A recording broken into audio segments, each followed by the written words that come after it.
today. From U.S. Bank Stadium in Minneapolis, it's Week 12 of the MFL on EA Sports.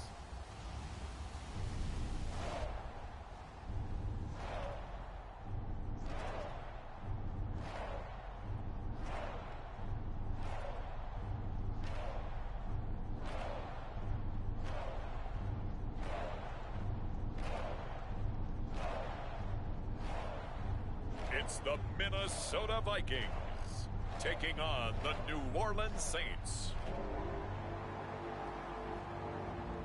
Well, later tonight in November, snowfall is forecasted to hit the Twin Cities, but right now, calm outside, and of course, a calm day inside U.S. Bank Stadium in Minneapolis. Today, it's Week 12 of the NFL season, and we've got a good one in store between the New Orleans Saints and the Minnesota Vikings.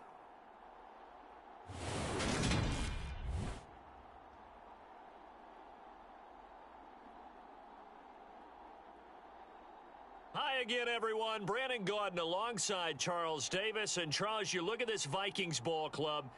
They've been playing well, really well. Winners of 5 of their last 7, but losers last time out. Meanwhile, for the visiting Saints, they were winners last time.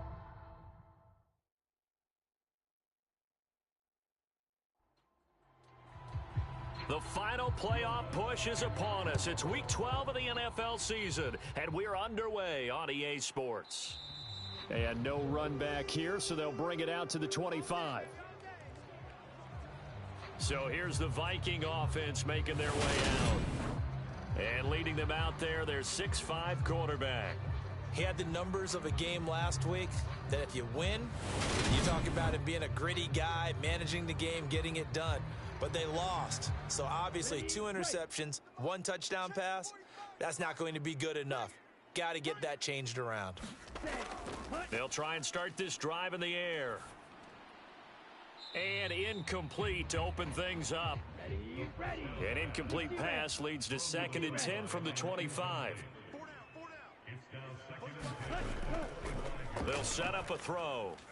And that one off the mark behind him, incomplete. So now an early 3rd and 10 here on their opening drive. They'll look to throw. That one caught by Tyreek Hill. There he goes left side. Touchdown, Vikings. Tyreek Hill. He has career touchdown number 78, tying him with both Eddie George and Frank Gifford on the all-time list. And the Vikings march right down the field in 3 plays to claim the early advantage. Boy, just zero hesitation from the rookie passer there, partner. He is coming out firing in this opening quarter. And all the talk leading into this game was that pass rush, talking about challenging this guy, getting into his grill, getting into his space. And how about him? Might be his first year in the NFL, but I don't see any fear in him at all. How about that big-time throw right out of the gate? So a 75-yard scoring drive on just 3 plays. And it ends with a touchdown pass to Tyreek Hill. This will be fielded inside the 5. And he'll go down as this drive will start at the 25-yard line. And here come the Saints for their opening drive. And they'll be led out by their 3rd-year quarterback. And I'll bet he's talking to his guys about resisting the temptation to try and turn this into an up-and-down game. Almost like basketball, where both teams press, and one team gets an advantage. Our team's trying to run with them, and they're just not equipped for it. Doesn't matter whether you're equipped or not. Just settle in, get calm before you go for the big strikes. And not much to speak of. Call it a 1-yard gain up to the 26. There are the numbers for Cook from a week ago. 20 carries, 59 yards, and a touchdown. It's a pretty mediocre week for him on the ground. Certainly a boon to his offense if he can get a little more output on his touches this week. He should get some more early carries as his team tries to get him into a rhythm. Here's a throw to his running back. It's complete. They'll give him 4 yards there. And just like that, it's 3rd down. In search of 4 yards here to pick up the 1st down. A play-action fake. They'll look to throw. And it's incomplete. Took a shot, couldn't connect. So on 4th down, here's Johnny Townsend to punt it. Back deep is Tyreek Hill. He was called on 3 times in the win last week as his first one here's away. It'll be a net of 39, 41-yard punt, 2 on the return. And the Vikings will take over here 1st and 10. The Vikings taking the field here for their second drive of the game. And, Charles, if the season ended today, and it's not going to, we still have December left. More football. We're only in November. But they would be a wild card team. And that's great. They'd be in the playoffs, but you know they're trying to bump up to be one of those division leaders. That guarantees you at least one home game in the playoffs, and that's what you're really seeking. But there also isn't much margin for error for this team, right? Because right where they're sitting, a 2-game losing streak could have them out of the playoffs, so they've got to make sure they continue to keep the momentum going. Absolutely. There's some sharks smelling blood in the water behind them. 2nd down. Here's Chubb again. And they'll stop him after a gain of a couple to the 33. And for the Saints here on 3rd down, an extra defensive back on the field. Back to throw. It's a short one here, complete to his tight end. And he will have a Vikings 1st down, although it doesn't appear to be by much. He needed 4, and he got 4 on 3rd down. The Vikings at 6-4 now on the year. And they come in losers of 2 straight, so trying to turn things around here. And you just mentioned 2 straight, and when you're talking about 2 games, that's nothing to panic about. They feel like they've been a little bit unlucky in the last couple. This is a club that's more than capable of turning things around, and I expect them to play really well here. Now on 1st down, he'll drop to throw it. That's caught by the big tight end, Dallas Goedert. And this will be stopped at the 44. That one good for 7 yards.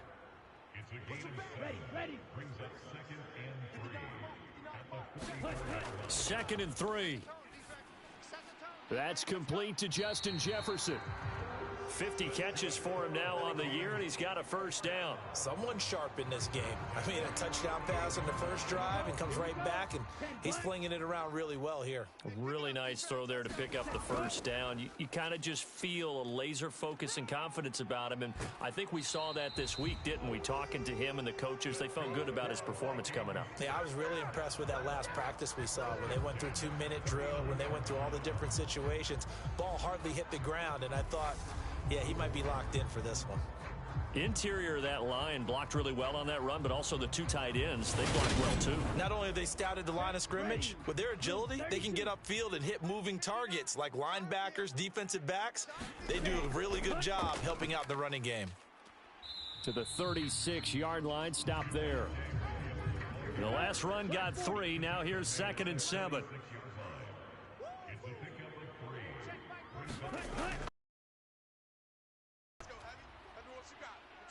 And this one is incomplete. They need to get to the 29 if they want to pick up a 1st here on 3rd down. They're going to look to throw. He is going to find Hill here. And this is going to be another 1st down as the tackle's made at the Saints' 25-yard line. 11 more yards there. This methodical drive continues.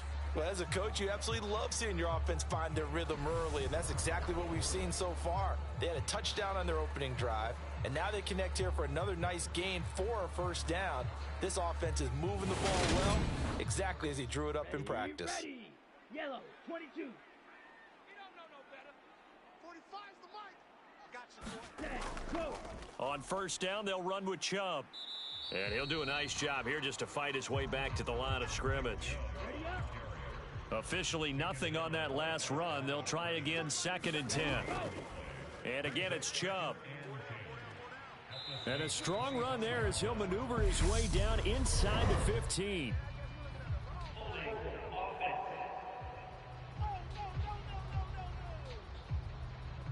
They'll come up now on a 2nd and long after the hold.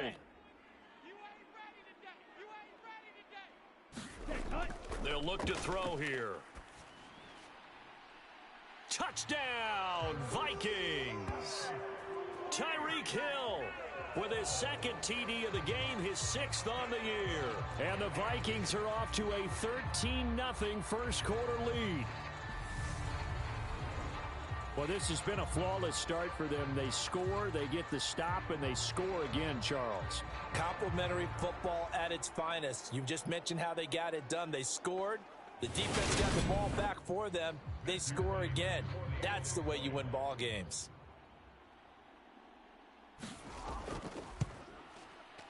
The point after is good, and it's now 14-0. So that one a long 11-play drive. And it ends with a touchdown pass to Tyreek Hill. Out is the kickoff unit as they run up and send this one away. This fielded right at the goal line. And beyond the 20, but not by much. In fact, just a yard pass there to the 21. New Orleans Saints, they get ready to set up shop for their second drive. They are back to 500 on the year, got the win last weekend, and it's one that kept their playoff hopes alive. And if you do have those hopes, 500 is not where you want to be at this point of the year. Now, we know they battled through some rough patches this season, so it now comes down to how they're going to finish. Not out of it. Can't afford any more missteps, though. Good yardage as he rumbles for 24 and a first. I have to admit, I'm excited by that play call and the end result, because this is a team that's down big early in the first quarter, and a lot of teams will just panic, abandon the playbook, and just start firing the ball all over the place. It's way too early for that. Stick to what works for you. Down double digits, and we talked about their game plan being both running and passing there. You're right. They're sticking to the game plan, getting the ground game going. A lot of football left to be played. And he stopped immediately there. So after the run for no gain, here's 2nd and 10. Off the play fake, he'll look to throw. That's into a crowd and intercepted. Picked up by Denzel Ward. And the Vikings are going to take over at their own 28-yard line. So more problems here in this first quarter. Already 2 scores down, and here they give away the football. And if I'm the head coach, I think it's time to start lighting a fire under some of these guys. Now, you have to do it within your personality. They can't perceive it as fake. But I'd go get after some guys because they don't look ready to play to me. They look flat, uninspired. It's time to get moving. Tyreek Hill making his way back out towards the huddle, making his presence felt early in this one. First half, already over the century mark. How about the yards per completion, too? That's a pretty darn good number there. Number of catches, but he's shredding defenses, getting big yardage with each and every one of them. And this will be a Vikings first down as the tackle made just shy of the 40. Usually we see runs like this as the defense breaks down later in the game, but this guy is setting the tone early, running through all types of tackles and putting the defense back on its heels.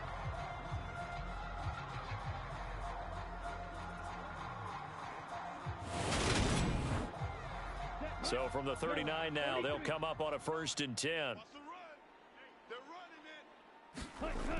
Back to throw here. He's got a man. It's his tight end. That's complete. And they're able to work this across midfield to the 48. That's tough to play zone defense when they can just curl up right there in front of you. Yeah, absolutely. Well, we talk about finding the soft spot. Defensively, how do you make sure they don't find the soft spot like they did there? Tough to do, because what they normally will do is run routes that'll pull you out of that spot that they want to get into. That's what we call not taking the cheese, right? Don't go for the mousetrap. But it's hard to do because when you see a guy cutting that in that direction, you tend to go towards him. It's a short one here, complete to the tight end. And he's going to be taken down at about the 33. 14-0 the score. This is the NFL on EA Sports.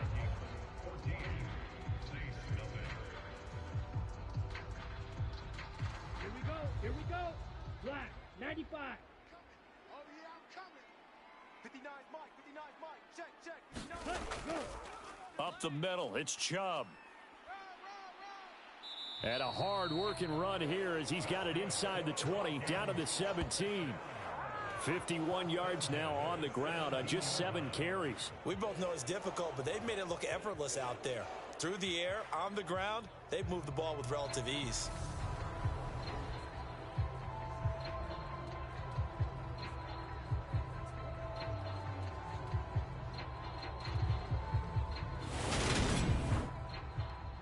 So from the 17 now, here's a first.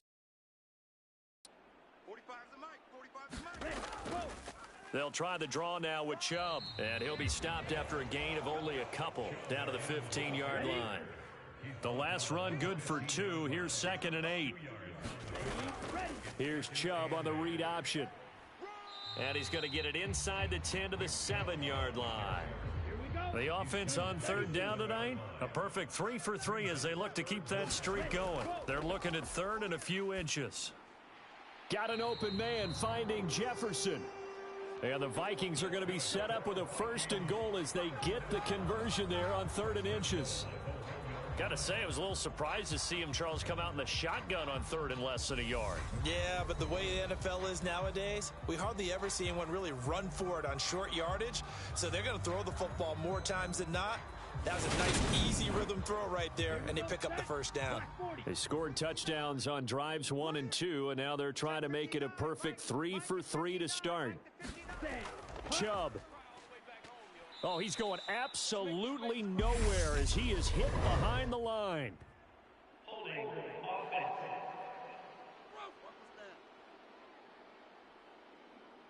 A terrible spot for a holding call as they'll try again, but now from further back on 1st and goal.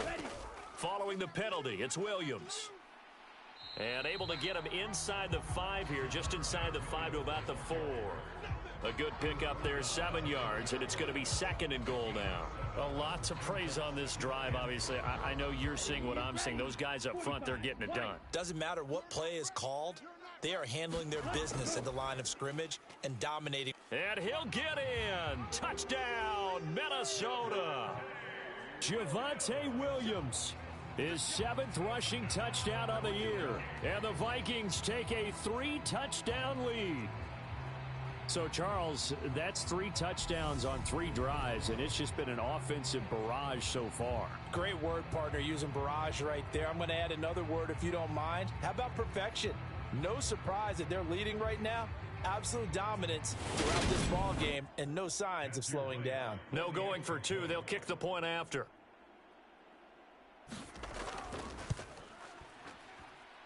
And it is now 21-0. So that one a pretty time-consuming 10-play drive. And it was capped off by a Javonte Williams touchdown.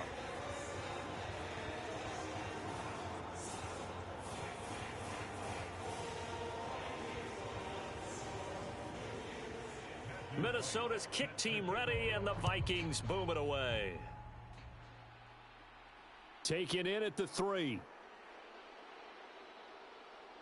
And able to get this across the 20, but not much further as he's dropped it to 23-yard line.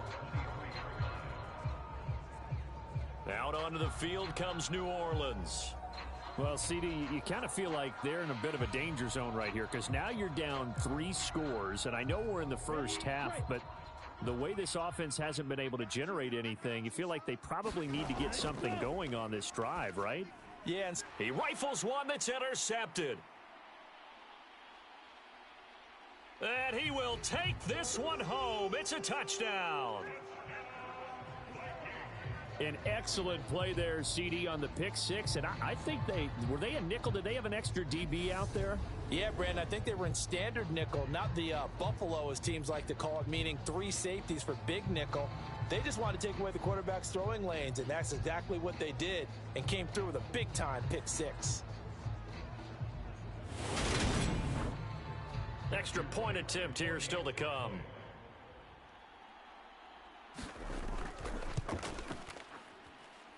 It's good, and they stretch their lead to 28-0 now. So the defense creating some points, not only getting the interception, but then returning it to the end zone for the pick 6. So they'll get another shot on offense following that pick 6, and now the kick is away. And here comes a return from just beyond the goal line. And he'll be dropped at the 21-yard line, so bringing it out of the end zone proves not a good decision, loses him about 4 yards. And that pick 6 just a moment ago, things went from bad to worse. Look up at the scoreboard now. Not looking good here. We'll see if they can put something together on this drive. 1st and 10. Watch 54. Watch 54. Hey, After the pick six, they go right back to the air. So the completion results there in 9 yards, and it'll bring up a 2nd and short. A give to Cook out of the gun. And he's able to get out to the 32, brought down there. From the 32 now, here's 1st and 10.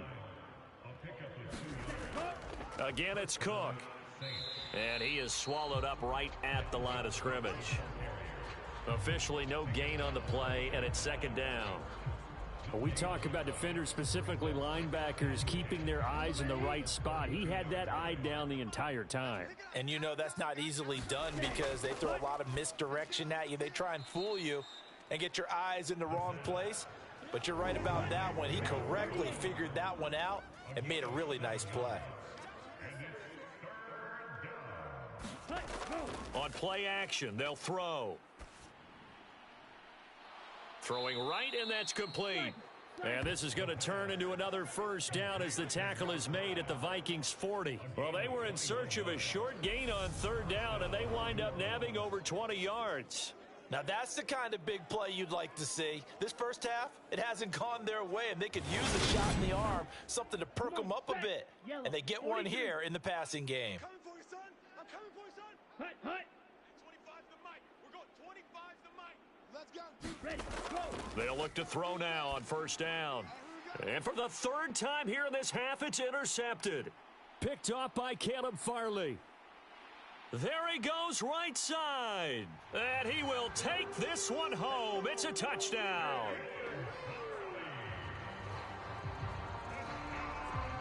Now you start to feel sorry now for the young man throwing the football. This is really turning into a disaster. Listen, it's baptism. All right, this is almost a rite of passage. This young in the league, go back and find a Hall of Fame quarterback and check their records for their first 2 years, especially if they started the bulk of the games.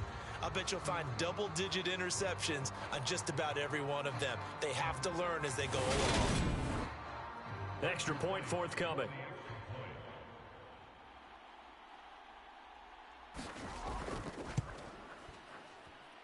And he's been a busy man, 5 for 5 now as he knocks another one through to extend the lead.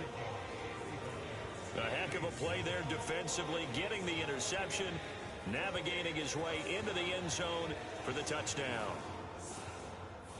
So they throw the pick six. They'll get another shot at it now as this one's in the air. Taking it about the 1. A solid return, pretty good field position. They'll start at the 32. Out is the Saints offense now as they get ready to take over here. They're sort of seeing themselves spiral out of control. Let's see if they can get things back on track. And this is where the coach is walking that line of being calm and really being firm with his team. I had one tell me once, when we were having a tough patch, this too shall pass, this too shall pass. And then finally we kept having a rough patch. He said, but you've got to do something to make it pass. And that's what they have to do. They've got to get some control back, get themselves reasserted, and calm things down. See if they can get calm and reassert themselves here. Second catch for him today, and it'll wind up a 1st down. When you're struggling on offense, you're looking for anything possible to get you going. Sometimes you do it like basketball teams that don't normally press. You put a press on, bring people to life, make them move a little bit quicker. Maybe that'll help them as they head towards the half. And that's caught inside the 30. And he is out of bounds, but not before he's inside the 30. That one nearly 30 yards, 29 officially.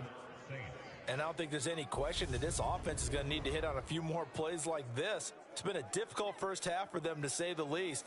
And I do believe if they want to get back in this game, they need to start right now. It's kind of like making adjustments. If you try and wait until the half, it's probably too late. They need to get going right here. And we've hit the 2-minute mark in this first half of action. Here we go. Black. A reminder that when halftime rolls around, Jonathan Coachman will have all the highlights and analysis of this first half of play from our studios in Orlando. That's now 4 completions in a row. A good bounce back following the interception last drive. Certainly not letting it affect him, that's for sure. And we all know interceptions are going to happen. So the big trick, don't let it affect you going forward. Most of the good quarterbacks, they just tell the ball boy, get that one out of the rotation, give me a fresh ball, and let's go. He's got his offense moving again. And they've got this down to about the 12-yard line. This offense finding its legs now. Here's another 1st and 10. Now, here's a look for the end zone, but that one's going to wind up incomplete. I'm really liking what I'm seeing from this defense because their coverage has been playing at a shutdown level so far. Even backed up late, they're forcing incompletions and fighting to keep them out of the end zone as the first half winds down. Looking sideline, there's Pittman. And he takes it inside the 10 to the 8 before he's out of bounds. Back to throw again. And he's got it. Touchdown, Saints. A great play there. His 3rd touchdown now on the year. And the Saints are able to eat in just a bit to this sizable deficit. I'm not sure that they have illusions right now of, okay, we're going to score 8 times in a row and we're going to be terrific. But to get one, that was huge for them. That has to feel much better right now. And you do have, we're still in the first half. You do have the entire second half. There's something about that goose egg that just looked bad on that board, but now they broke. I believe they buzzed down. They're going to take another look at this play with all reviews coming from the replay official here in the final 2 minutes of the half. They're taking a peek at whether or not those feet were in bounds, and obviously a big call here in the end zone. And not just the feet. How about the hands? How's the ball possessed while the feet are hopefully getting down in bounds? That's what they're trying to look at to see if the ball comes together. So they called it a touchdown originally, and this will stay a touchdown after the video review, so they had it right. Lutz with the extra point. And that'll cut the lead down a bit to 28. So that drive takes him down the field in 8 plays. And it all culminates in a Saints touchdown. After the touchdown, Lutz to kick it off.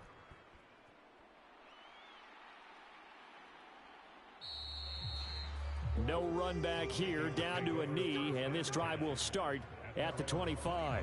The offense trots back out there. Let's turn our focus now to Nick Chubb. And he's well on his way to a 100-yard game. He's already more than halfway there. We're only in the 2nd quarter. And what I've always loved about running backs is they'll tell you, I had no idea how many yards I had. Right. Those guys have an innate sense of where they are in a ball game and how many yards they've accumulated because you know they're always working towards 100. He's been working well towards 100 here. 15 yards is the pickup there, and the drive starting very nicely. First down. Let's just call it what it is. This has been a flat-out struggle for this defense all game long. They've really had a hard time slowing them down. And while I'm not big on speeches and guys jumping up and down, they might need their team leader on defense to get in their face right now and light a fire under these guys. They've got to start playing better assignment football and start getting guys on the ground. They'll look to throw here on first down. And this is incomplete. Very lucky to get that one back. That nearly picked. It's 2nd down now. And 2nd and 10. He'll look to throw again. It's a short one here, complete to his tight end. They get 7 out of that, so they're left with a 3rd and 3. So we've come to halftime after a very one-sided beginning to this one. As we'll send you down to Orlando, and we check in with Jonathan Coachman for our EA Sports Halftime Report. Coach. Okay, Brandon, bye weeks, they're over. We've once again got a full slate of games to get to as we take you around the NFL here in Week 12.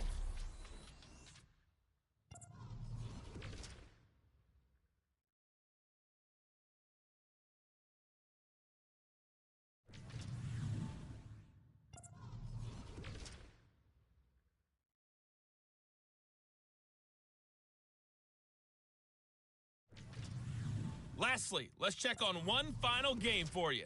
And you can see they are scoreless as they play the 2nd quarter.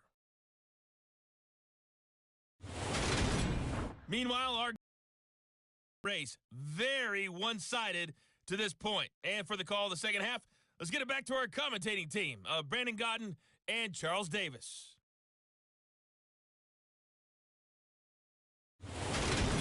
All right, Coach, thank you, and we welcome everyone back for quarter number 3. Fields it right around the goal line. And he'll be tackled just shy of the 25.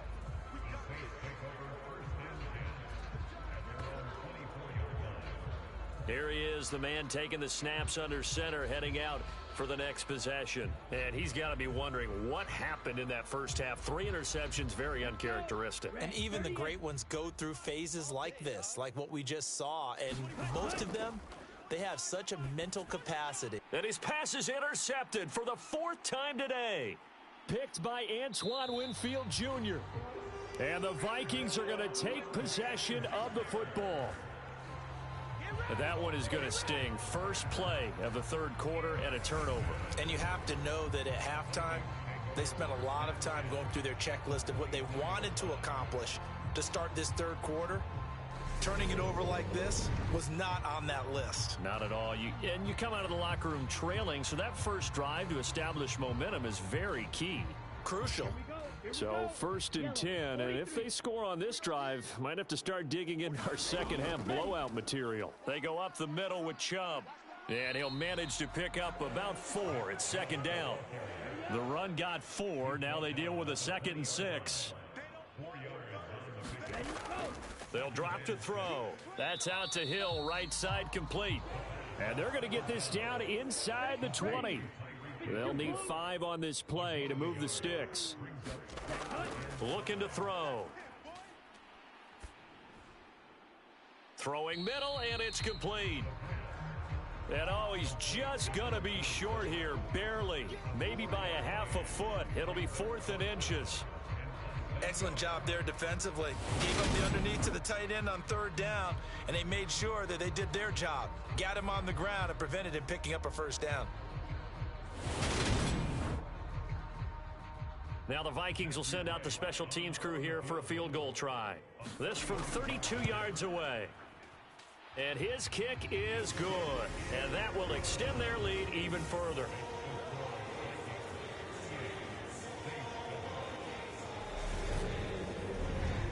So the interception set him up with terrific field position, but 3 points, the end result. Yeah, we can make this one pretty simple, partner. You always want to end drives with points, but that's one that you're going to look back on and probably say, we should have done better there. And he won't quite make it to the 25. Back out onto the field now comes the New Orleans offense. Well, we haven't exactly been treated to a nail-biter in this one, CD, and if they cannot score here, this one's pretty much all but over. Are you saying that you feel like people are starting to think about getting out of here, maybe beating the traffic in order to get home or to their final destination? Yeah, I don't think there's a whole lot of reason to hang around, especially if they can't score here. Yeah, you're right about that, because it has been pretty clear who the better team has been in this one. And in a league that we talk about every game being a one-score game as we go into it, watching this blowout, let's just say it's been unusual.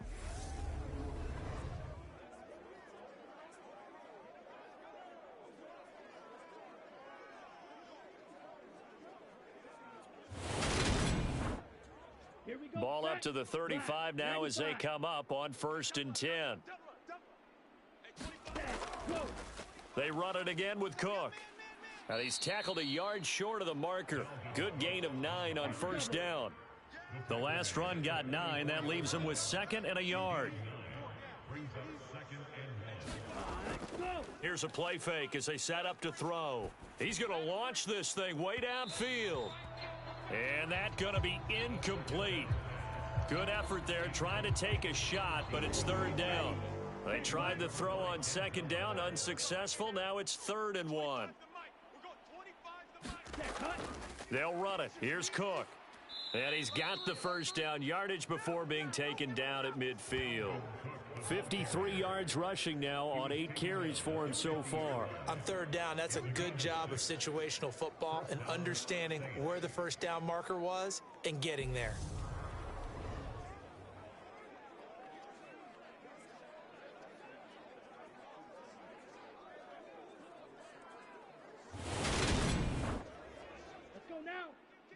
32. Hey, turn it up, turn it up. Ready. They run again on first down. Cook. And he's going to get a solid gain of 9 before being brought down. Second and right at a yard. The previous run, good for 9. Here's second and a yard. Ready, go. Go 25 to Mike. Army. Set, go. A 10th carry in the game for Cook. And he'll go down here at the 35-yard line. Ready.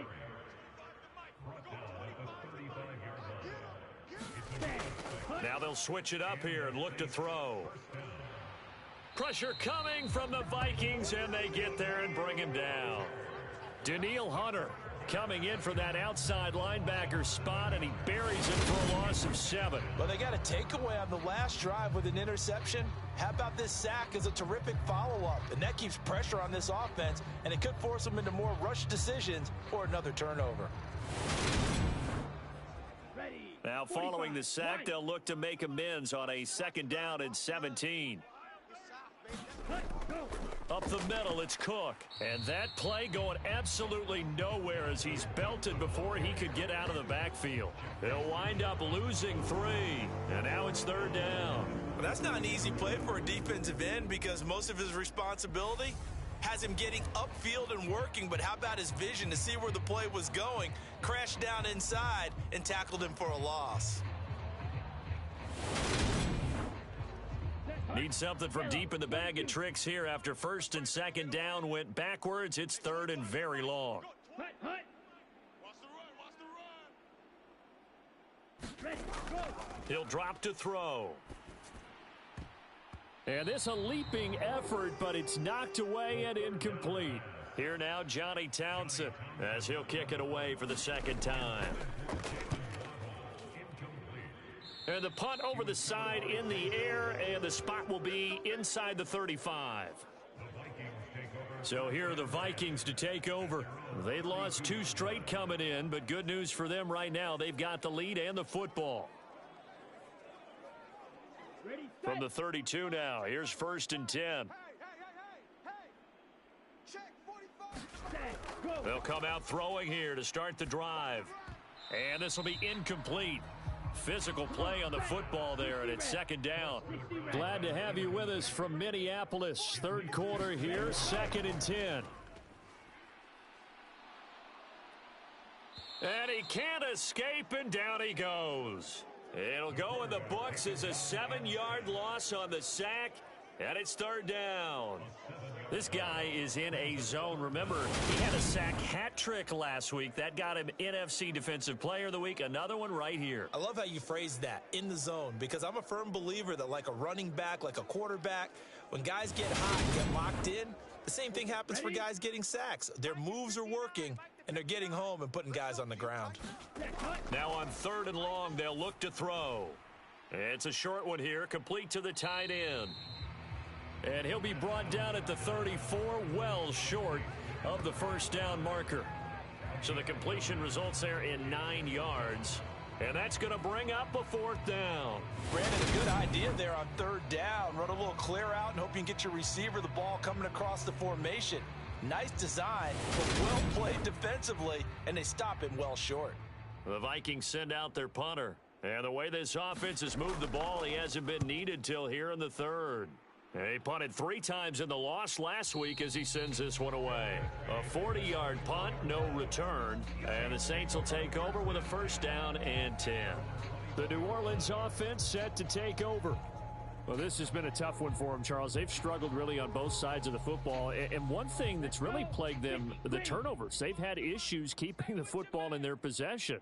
And every game that's ever been played, all coaches talk about taking care of the football and limiting turnovers. And in this one, after we saw that first turnover, we worried that things would snowball, and it certainly did, especially on the scoreboard. 75 yards for him on the ground now as he has been terrific here this afternoon. Well, as we've learned over the years, just because a guy plays left tackle doesn't mean he doesn't have run blocking abilities, and we just saw it there. Controlled the line of scrimmage, created a big gain. That's kind of a bonus. He's there to protect that high value that you have back under center, but he creates space in the run game. Yeah, not only can he dance, he can mash too. Red 38. Hey, let's get them home. On first down, he'll drop to throw. And he's going to have to eat this one as down he goes. Max Crosby blowing up the play and getting the sack. Well, he was really focused downfield, but there was really no viable options. The coverage was too good. And the defense really quickened the tempo of that play with their pass rush because there was nowhere for him to go with the football. The only place he ended up, down on the ground. And they need to work to at least get some of this yardage back after the sack. 2nd and 19. He'll look to throw. And he drops it incomplete. And their struggles continue here. But they certainly aren't letting up today, partner, because they've forced big turnovers already. And it's been incredibly tough for them to get yards against, let alone put points up on the board. An incomplete pass on that last play, and that means they'll need to come up with something here on 3rd down. Now back to throw. And this will be caught by his big wide receiver. And he'll be taken down, but not before they work it across midfield.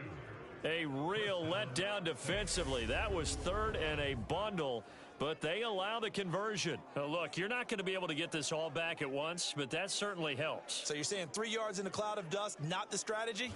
I go aerial attack. Yeah, I think that's what has to happen. And if you're going to run it, you need to break off big chunks. We just saw a big play right there. They need plenty of those. And he's going to take this ahead for right around 3 yards, but no more than that. 2nd down. 3 yards on that last carry. Here's 2nd and 7. They'll look to throw.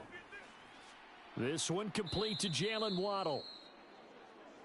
And this is going to turn into another first down as the tackle is made at the Vikings 30. 3 quarters in the books. You're watching the NFL on EA Sports.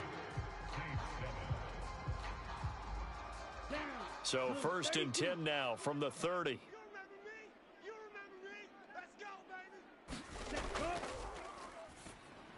Here's a pass swung out left to his running back. And he'll be marked down right at the 20-yard line. In need of only about the length of the football here on 2nd down. It's a jet sweep. This is Pittman. Only a gain of a yard, but that's all they needed. 45, wide.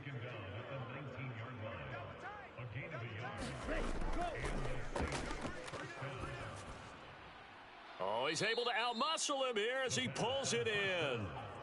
A nice pickup of 14, and it moves the stick, sets up a 1st and goal. And Charles, with that completion, I'm told that puts him now over 3,000 yards passing on the campaign. And Brandon, I think we have to start to think about where we are in the season, because right now, 4,000 is not out of the question. I think a big game or two, he's certainly capable of getting that done. Setting up the screen for Cook. And he'll get blown up behind the line of scrimmage, back at the 6. It'll go as a loss on the play. Not what you need down here. It's going to be 2nd and goal. Got to give some credit there defensively. They snuffed out that screen early on 1st down. Really read it well, didn't they? Because they didn't bring the pressure that they expected. They covered all the passing lanes. So once you see it break down as the passer, I think in this situation, you're either throwing it at the feet of your back to make sure no one picks it off, or you throw it away. Throw it over the sideline. Don't try and freelance and try and make a bigger play. There's really no one else running a pattern that should be open. It'll be a gain of 5, and it's going to set up a 3rd and goal. They give it off here to the tight end. And he'll take it into the end zone for the Saints touchdown. Adam Troutman, his first touchdown on the year. And the Saints get a small measure of revenge as they cut into this 4th quarter deficit. And that touchdown there, it's not going to get them a win. It makes things, though, a little more respectable. Yeah, a little more palatable going out in this ball game. A little something to build on going into the next game, but it won't alter the final score. Lutz will look to add the extra point.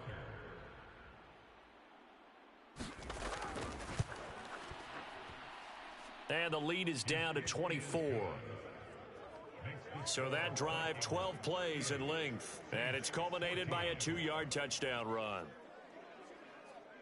So still lots of work left to do, but here comes the onside kick. And the Vikings able to recover. The hands team does its job. Well, fourth quarter, they felt like they needed the football back. Unfortunately, they couldn't get it. And I know we brought analytics into the game, and someone has said here that the data says that when a team's expecting an onside kick, 80% of the time, the team expecting it, they do actually recover the ball, which is what we saw here. I just wonder if that number is much more of a anecdotal type of a number. Kind of like when the coaches tell us, well, when you score on special teams, 93% of the time you win the game. I'm still waiting to see that number is empirical. And Chubb will try the middle here. And he'll bring this one inside the 35. 72 yards rushing for him now to this point. A good run, got 7 on first. Here's 2nd and 3. They run it again with Chubb. And he'll work it inside the 30 to the 29-yard line.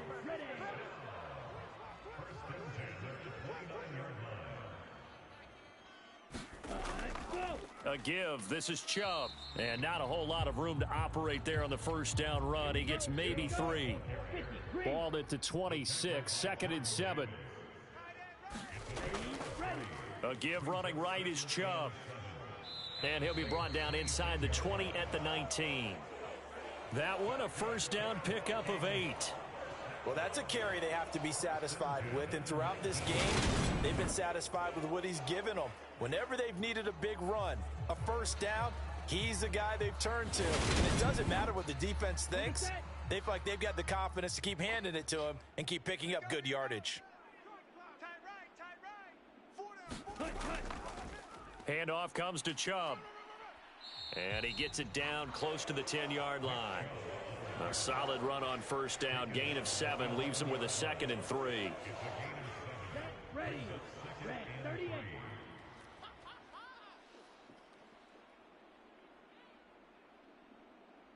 Ready, go. A run for Nick Chubb. And he stopped after a gain of 1. Not enough. Still a yard to go on 3rd down. And the big fella stuffed that one up in a big way. I think doubling him has to be a priority because you can't move up to the next level if you don't take care of him first.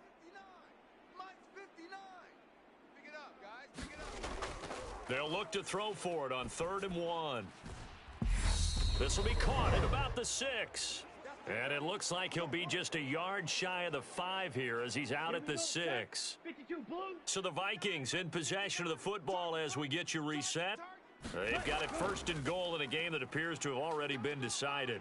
And he will get into the end zone. It's another touchdown. This thing is ugly. So it's a pretty good season he's putting together running the football. That now 10 rushing touchdowns on the year. And we know this is a passing league, and those numbers throwing the football, they seem to go up and up every year. But there's still something to having a reliable back you can count on in the red zone to bring things home for you. And that's what he's been doing all season long. No problem there on the extra point. And this one was over a while ago as they just add on to that big lead.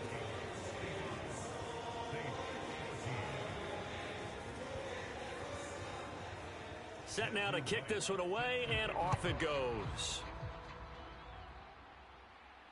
Taken at the goal line. And he'll be stopped up at the 25.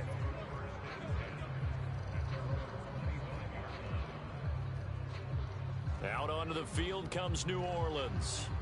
Where we stand right now in the fourth quarter, this one pretty much out of reach. And, Charles, I know they're going to be disappointed about several things with this ball game, but the self-inflicted wounds, they've had several turnovers. You would have to think that's going to be something they're going to discuss heavily in the film session in the coming days. You're absolutely right about that, partner, because they're going to have to sit in that film room and watch every error that they made and figure out how to not do it in the future. And mentally, I think... And now here is another interception. picked off by Patrick Queen. And the Vikings are going to take possession of the football.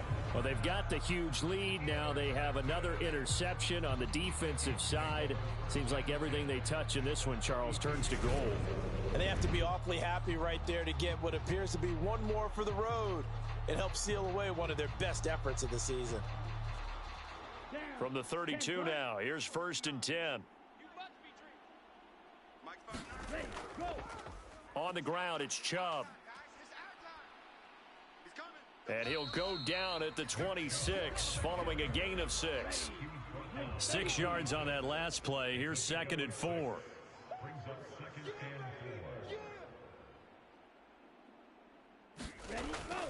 Here's Chubb on the read option. And he'll be a couple yards shy of the red zone here at the 22-yard line.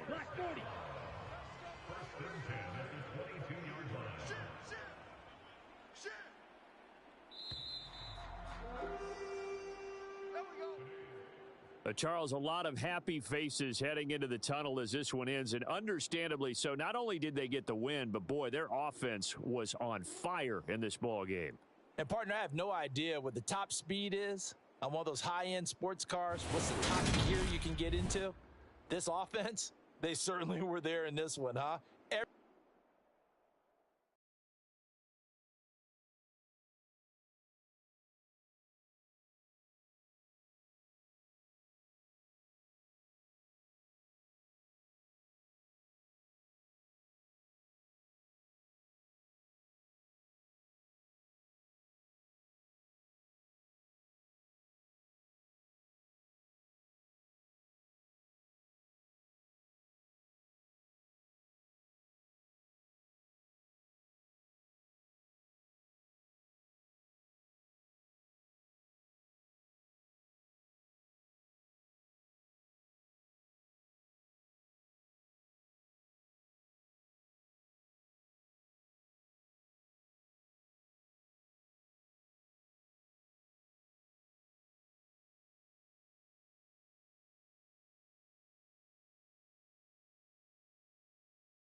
Today, from Lucas Oil Stadium in Indianapolis, it's Week 12 of the NFL on EA Sports.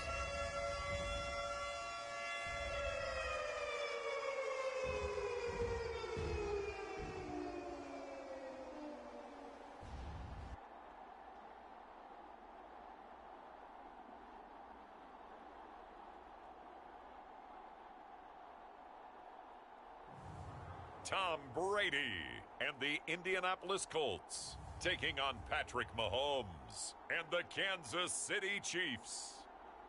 EA Sports coverage of the NFL brings us to the Hoosier State and Lucas Oil Stadium in downtown Indianapolis. Today, it's Week 12 of the NFL season, and we've got a good one in store between the Kansas City Chiefs and the Indianapolis Colts.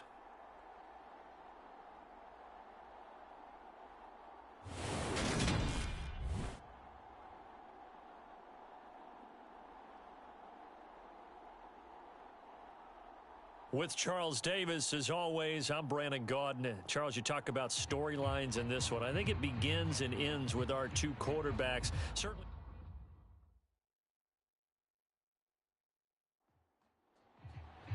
The final playoff push is upon us. It's Week 12 of the NFL season, and we're underway on EA Sports. This taken in at the goal line. And he returns this to the 22.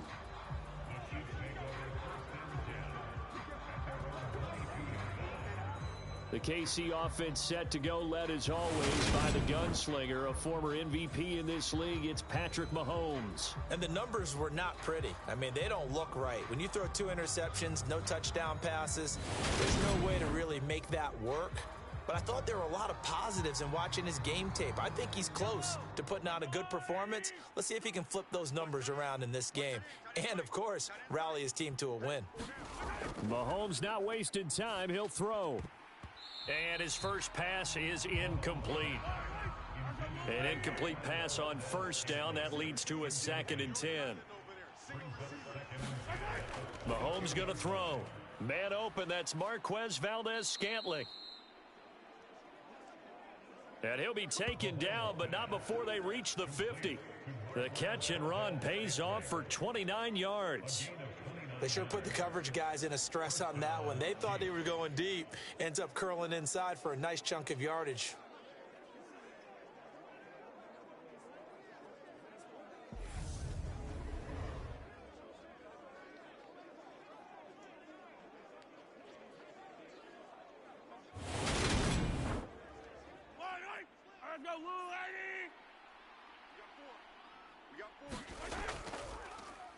On the ground, this is Derrick Henry. And he's going to be brought down inside the 45 at the 43. So they'll come up after the gain of 7 on a 2nd and 3. They'll run it again with Henry. And a pretty good burst right there as he'll take this down to the 33. It'll go as a gain of 10 and a Kansas City first down. Well, there's plenty of real estate for him to maneuver on that run. And let's face it, it shouldn't be a surprise. He's one of the better backs in the league. Had to come into this game with the idea, slow him down. Otherwise, it's going to be a long afternoon. A solid run by Derrick Henry, and here's another 1st and 10. Mahomes now to throw. Got an open man. It's Valdez-Scantling. And he is out of bounds inside the 30.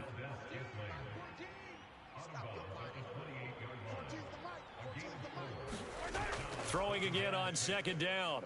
Mahomes escaping the pressure right. And right side, Henry's got it.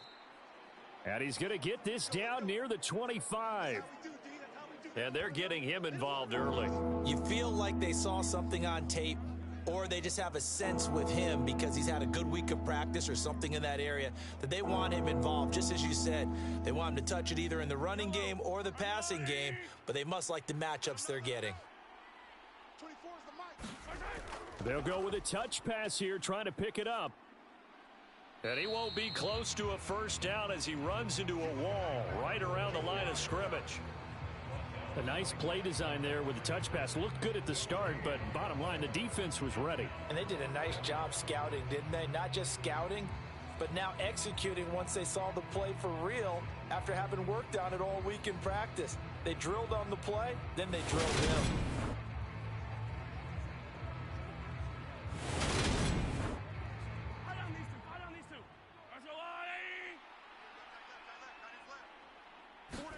They'll go for it. It's Mahomes. Got his man complete over the middle. It's Williams. And he is going to have the Chiefs first down as they manage to convert. And that'll keep the drive alive. To throw, it's Mahomes.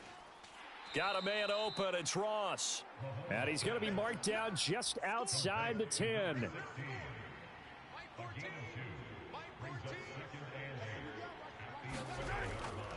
On 2nd down, here's Henry.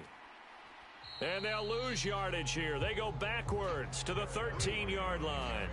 A yard in the wrong direction makes 3rd down tougher. 3rd down and 9. This defense is a difficult one to prepare for, one of the best in the league. They'll come at you from all angles, and they did a nice job there stopping him for a loss.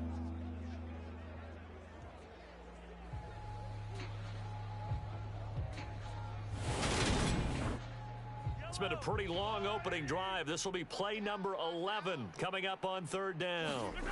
Now Mahomes. He dumps it off for Henry. And he is out of bounds, getting it down to the 10.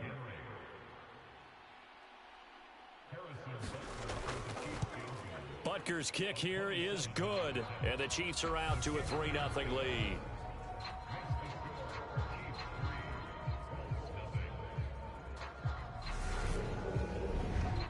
Well, after marching down the field, only getting 3 there, kind of feels like a win for the defense. And it does. They'll go to the sideline feeling a lot better that they didn't give up a touchdown after the march against them. But if I were the offense, I wouldn't hang my head over that one. That's a good drive, and 3 points were put on the board. So the Colts now coming out for their opening drive. And leading him out, their veteran quarterback. And I thought in last week's game, he found a way to win like a good pitcher without his best stuff. I mean, he did throw 2 interceptions, offset by 1 touchdown pass. Not the ratio, not the numbers you're really looking for as a QB. But finding a way to win, that's all that really matters. Throwing on first down is Brady. Hunter Henry brings it in. The numbers for Hunter Henry from a week ago.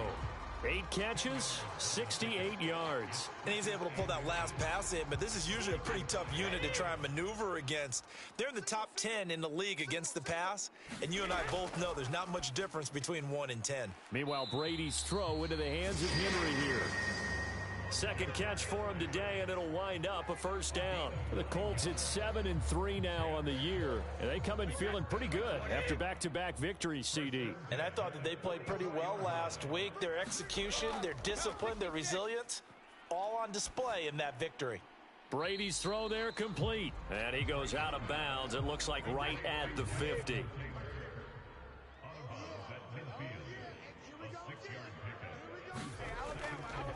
They'll run. This is Jonathan Taylor.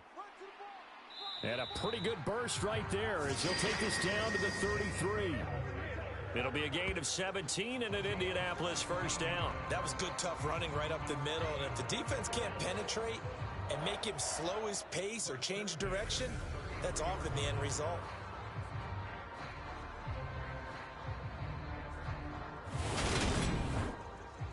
So they'll come up first and 10 now from the 33. Get off the field. 50's the mic. 50's the mic. To throw is Brady. The connection here with Nelson Aguilar. And he's brought down here just outside of the 20. Pretty solid opening drive here, Charles. They've worked in the run game, the pass game, just steadily getting yards, and now they've got it inside the red zone here with an opportunity. And the only thing they don't have so far is points. But the way that they're moving the ball now, that shouldn't take much longer. And they've established a great balance so far. Running, passing, doing what they want on offense. He's got Granson, his tight end. And the Colts are going to be set up with a first and goal here as the tackle made at the 9. Now Brady. And it's caught. A gain of 8 there on the 8th play of the drive. Good yardage on first down. Now can they punch it in on second and goal? Now Brady. And he's got his target. It's caught for a Colts touchdown. Hunter Henry. His 5th touchdown now on the year. And the Colts are able to answer the early 3 points and take a first quarter lead. There was no going through the progressions on that touchdown pass. Yeah, nor was it necessary. His receiver won that route early, presented himself. No reason to wait. Go ahead and put it on him and score a touchdown.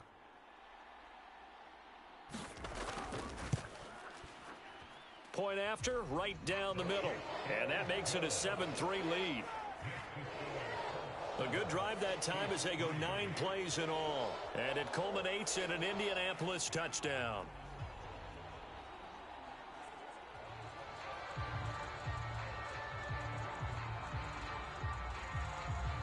Sanchez now, he'll kick it away following the touchdown.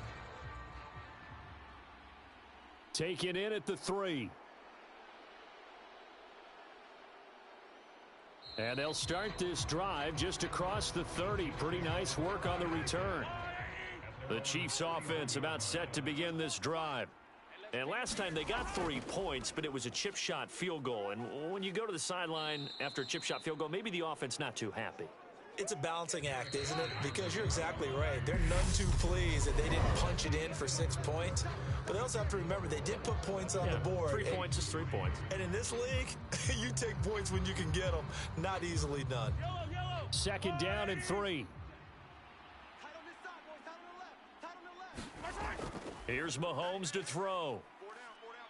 He's going to float this one deep right side. And that will be incomplete. Trying to dial up the long way out there, but it'll be third down.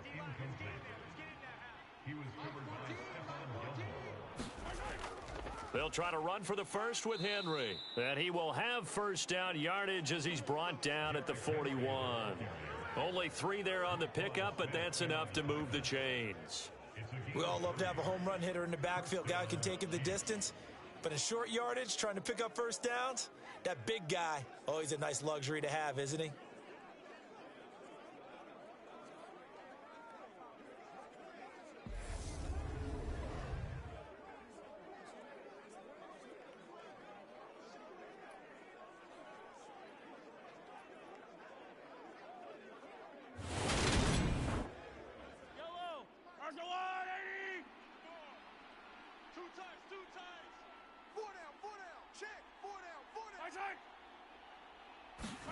Mahomes taps this forward. It's a jet sweep. And he takes it past the 45 and down at the 46.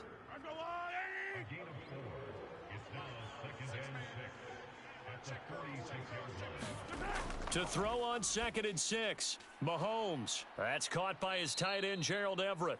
And they'll get him to the ground. He has another first down at the Colts' 45-yard line. Throwing now is Mahomes. And that's going to be incomplete. Too tough to hold on to that one. It's 2nd down.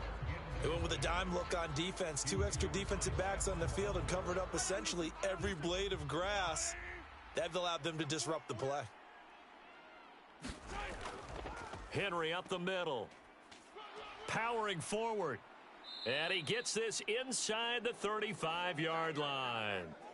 That one good for 12 yards into Kansas City first. And that's the big fella's MO right there. Running through tackles, keeping the sticks moving forward.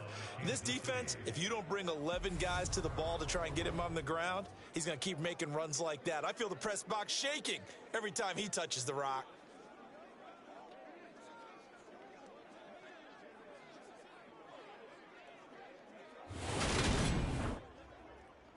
So they'll come up 1st and 10 now from the 33. Again, it's Henry. And an excellent job of finding the opening as he's got this now all the way down to the 22. 10 more there and another first down. Well, if they continue to run the football this strong, right up the middle, I don't know if they can wait till halftime to make adjustments. They better find a way to get it done series to series. I don't know if they need to sub some guys out, bring in extra people, maybe change what they're doing on the defensive side of the ball. But right now, they're running the ball very well right at them and right up the middle. And that is caught on the right sideline, but out of bounds, says the line judge.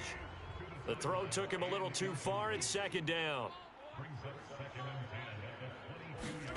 Back to the air on 2nd down. It's Mahomes. And he wisely will throw that one away. This offense was on the move. Now 2 straight incompletions have them looking at 3rd and 10. Now here's Mahomes. Forced out to his left. And they've got this down to about the 12-yard line. With nowhere to throw it, decided to scramble, and a nice job, CD. Got the yardage that he needed. Yeah, and his teammates are certainly going to appreciate that effort, even if his coaches don't, because they would have wanted him to slide and protect himself. But he chose team gain over personal protection. They had to settle for 3 last drive, hoping this second go-around ends in 6. In good position, 1st and 10. Inside handoff, Henry. He gets this down to the 3, but no further. Brought the power run out of the bag and got a couple extra yards with it. 56 yards on the ground for him so far. That's a strong pickup right there on 1st down. And as this drive goes on, we're seeing an offensive line and running game imposing its will. Mahomes taps this forward. It's a jet sweep. And he's going to take it into the end zone for a Chiefs touchdown. Sky Moore from 3 yards out. And the Chiefs have regained the lead. Just a great individual effort there to take that pop pass and scamper off into the end zone. And that's why offenses love that play partner, because that gives them a chance to get the ball in the hands of their playmakers with a full head of steam behind them. It's often like a track relay. Legs 2, 3, and 4. That first guy steaming ahead, and he just hands it to you, and you get a chance to take off and go before you even get the baton. Extra point by Butker is on target. And the lead is now 10-7. So that drive spans 13 plays. And it winds up with the Chiefs hitting pay dirt. Now after the touchdown, here's Butker on to kick it away. And Rodgers will hold on to this one, and it'll come out to the 25. Here comes Jonathan Taylor and his teammates. And he's sure looking like a lock for a 1,000-yard season. Don't know if he's going to get it in this game, but he'd probably like to, just to get past that point. Yeah, and if he doesn't, as you noted, there's still time, still opportunity. There's still more games to be played. So, yeah, it's not a lock, but barring injury, it certainly looks like he's going to get there. And what an accomplishment that is. Anytime you get over 1,000 yards, you're celebrated in the NFL. It's been quite a season. Still a couple chapters left in that book, though. They give to Taylor out of the gun. And tackled down after a gain of 3. Leaves him with 1 yard to go on 3rd down. So they just need 1 yard here to pick up the first down. Ready to throw on 3rd and 1. This one incomplete. Probably should have been picked. A little nonchalant with the throw to the safety valve, but it's 4th down. As Sanchez on to punt here as he sends this one away. A 41-yard punt there with no return. And it's Chiefs football. 1st and 10. And we spotlight Derrick Henry now. He's been good. His guys are winning. So far, the recipe working here in the 2nd quarter. And he doesn't like to just tote the rock. He wants to carry his team on his back. And that's what he's done throughout this game. Yeah, he's done that. He'll be hoping to continue that trend. They'll start on the ground. It's Derrick Henry. And he'll power ahead, but only for about 3 yards. 2nd down coming up.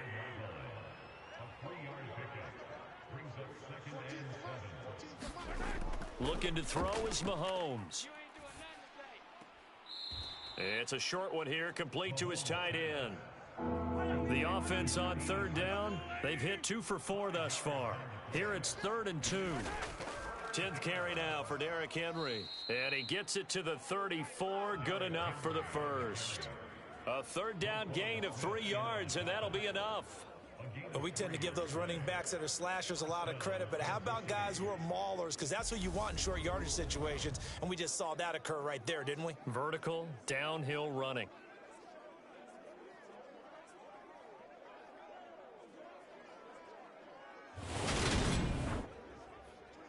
From the 34 now, here's 1st and 10. A shotgun handoff to Henry.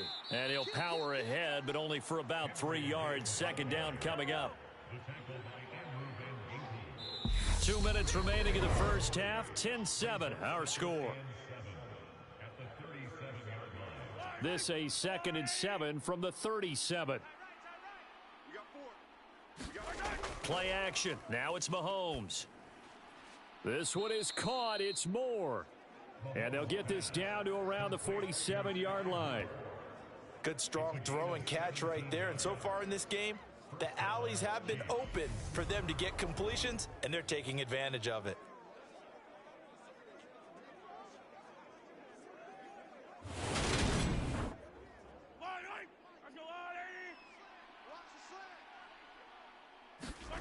Mahomes now on 1st down. Again, he finds Moore. And they're going to get this to about the 44-yard line. Back to the ground now. It's Henry. It'll be a gain of 5, but still about 3 yards shy of the 1st down marker, and now it's 3rd down. The Chiefs will use the first of their timeouts as they'll stop it with exactly a minute to go before halftime. The 8th play of the drive coming up. It's 3rd and 3. Back to throw. Now the ball comes loose, and the Colts pick it up. And he's able to bring it up 5 yards shy of midfield to the 45-yard line. This drive didn't end well, but if they can keep stringing these together, they'll like what they're doing. That was an 8-play drive before it ended in a fumble. So the takeaway's got to be doing what we want to do and doing it well. Just got to take care of the ball at the end. The Colts going to take over now late in this first half. And with good starting field position and 3 timeouts as well in their pocket, no reason not to try and put a late scoring drive together. And a quick throw here, that's complete. And he's out of bounds just before the midfield stripe at the 49. From just shy of midfield, Brady looking middle, and that's complete. The Colts going to use the first of their timeouts as they'll stop it with just over 40 seconds to go in the first half. Brady now on first down. Quick hitter here, it's complete. Now another timeout called for by the offense as they stop it here with just under 40 ticks to go in this first half.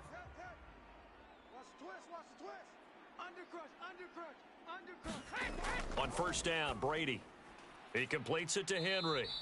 And he'll be marked down at about the 26-yard line. Again, they'll throw with Brady. Looking left side, and it's complete. And he'll be brought down with a first down as the tackle's made at the Chiefs' 12-yard line. Shotgun now for Brady.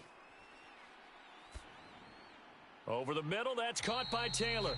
Oh, and he's going to be brought down a few yards short of the goal line, and they're going to be unable to stop the clock from here. So close yet so far, and that's going to be how this first half will come to an end. Okay, Brandon, bye weeks, they're over. We've once again got a full slate of games to get to as we take you around the NFL here in Week 12.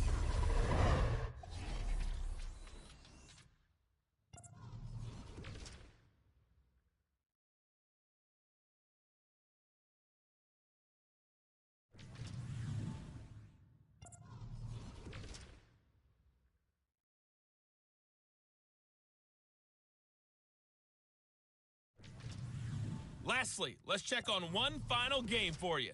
And you can see they are scoreless as they play the second quarter.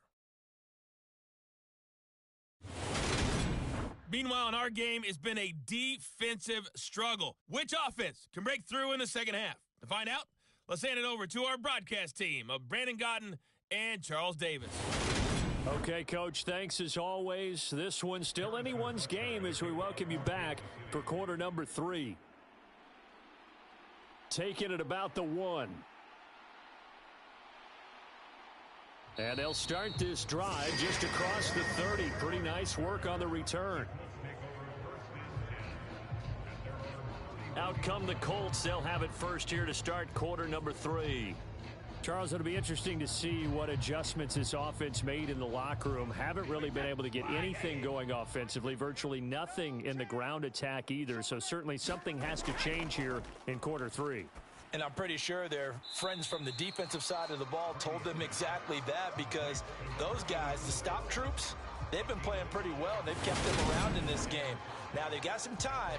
The running game struggled in the first half. Opposition knows how to focus on defending the pass here. They've got to re-energize that ground game and maybe open things up for a comeback here in this half. Looking to throw again on second down. Brady. Now a loose football. The ball comes out, and it's picked up by the Chiefs.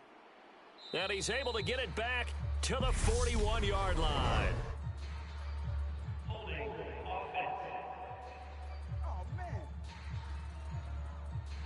So now, I think even our referee is confused. The defense accepted the holding penalty, but they just got the ball on the fumble recovery, so that will be negated. That's a tough one to comprehend. And he'll power his way forward for about 4 yards there on the first down carry. From just shy of midfield, Mahomes. Man open left side, it's Williams. And he's going to be taken down right at the 40-yard line.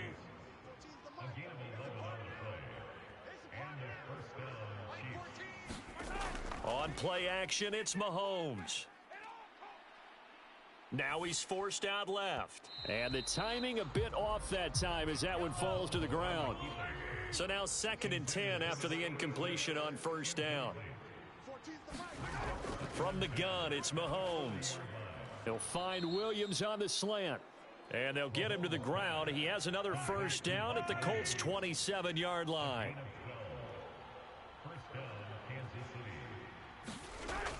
Running from the gun with Henry. And he can only manage to get a couple. 2nd and 8 coming up. The last run got a couple. Here's 2nd and 8. A give to Henry. And he'll get a couple here down to the 22. Now, during that run, an injury here. We got one of those big blockers in some discomfort. So as the medical staff takes a look, we'll step aside.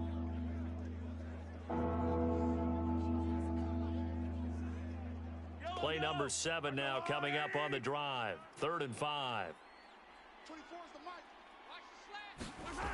He'll look to throw. Trying to fit it into Moore, but it's intercepted. And the Colts are going to take over once again at their own 37-yard line.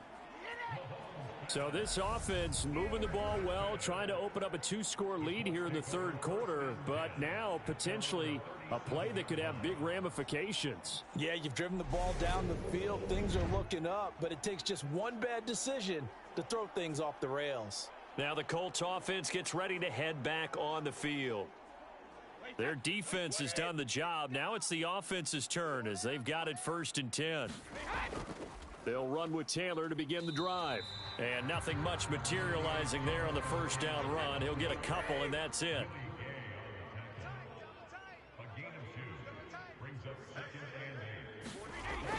Second down, another run with Taylor.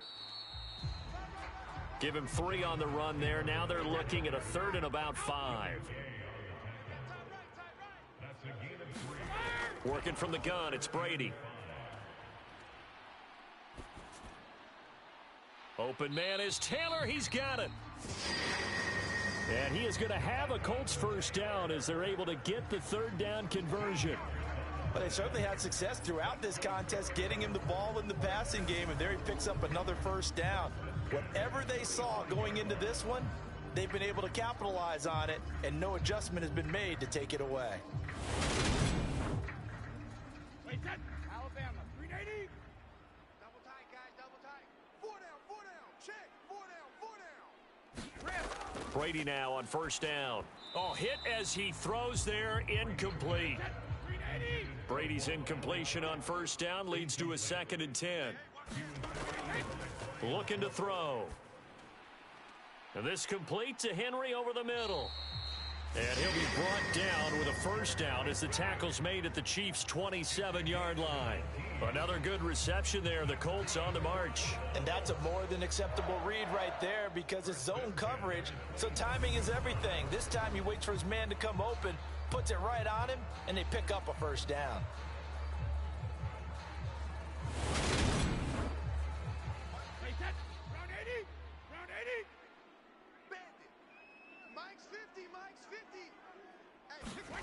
On 1st and 10, here's Brady. He's got it complete to Aguilar. And they do get him down, but not before he's able to slip it inside the 5-yard line. That one goes for 24 yards. Just picking up yardage in bunches here these last few plays. They have moved right down the field, and just like that, they're going to be set up with a 1st and goal. 2 big plays in succession. Not sure this D knows what hit him, but now they got to get ready. It's 1st and goal. Taylor will score. Touchdown, Indianapolis. And nothing special there. They show they were going to run the football. They ran it. They got it in. Like old-time football, right? Hey, this is exactly what we're going to do. Straight-ahead power, and they got it done.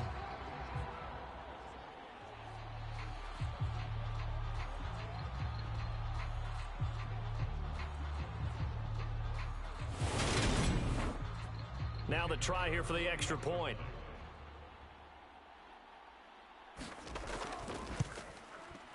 And that makes it 14-10. So that drive 7 plays in length. And it was capped off by a Jonathan Taylor touchdown.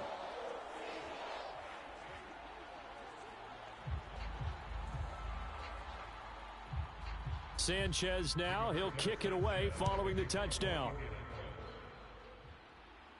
This one fielded at the 5. And they'll start this drive just across the 30. Pretty nice work on the return. And now here comes Kansas City. As this offense takes the field against CD, remember last drive they were moving the football, but then they threw that costly interception, so we'll see if they can right the ship here on this drive. And doesn't that just sum up football? We see it all the time, don't we? The defense goes from losing the battle to making a huge play and stealing the momentum. So you know they're riding high right now, and they're ready to challenge this offense and that quarterback one more time. And we'll see if the offense is up for that challenge here as things start to get more interesting here in this second half. Third quarter of a tight football game as we come up on a 2nd and 10. Shotgun snap to Mahomes. This is caught by Williams. They get 7 out of that, so they're left with a 3rd and 3. Coming up here looking for 3 yards to pick up the first. Mahomes looks to throw on 3rd down. Henry's got it out on the left side. And he'll lose yardage. Brought down at the 32. So they'll wind up losing 5 yards on the play, and that'll bring up 4th down. Well, that wasn't exactly a thing of beauty. I know they completed the pass, but look at the yardage lost. I mean, who does that make happy? That's why I don't play in PPR points per reception fantasy leagues right there. You'd be really You don't deserve upset, anything right? for that. But you get credit for it? Is that how that works? Yeah. Well, I know whoever has this team's defense, they were happy about that play. And last week in the loss, 5 punts as he gets this one away.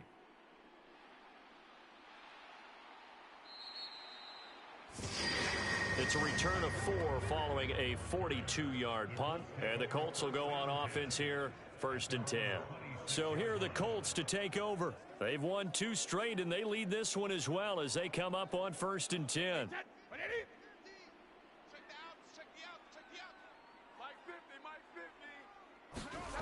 From the gun, it's Brady. Over the middle, it's complete. And this will leave him a yard short. Nice pickup of 9 yards on 1st down. On 2nd down, it's Taylor finding space at the 40. And he slips up past the 45 before being tackled. Indianapolis moving the chains there on a gain of 12. That's pretty much meat and potatoes right there, wasn't it? Just go right at them and let your big horse charge up the middle. Not too fancy there, was it? Nothing fancy at all, challenging that defense. And on that go-around, the offense won the challenge. Back-to-back good plays have them on the move on 1st down. Here we go. Mike fight more, Now Brady. You can't block me. You can't block me. Over the middle, complete. It's Henry.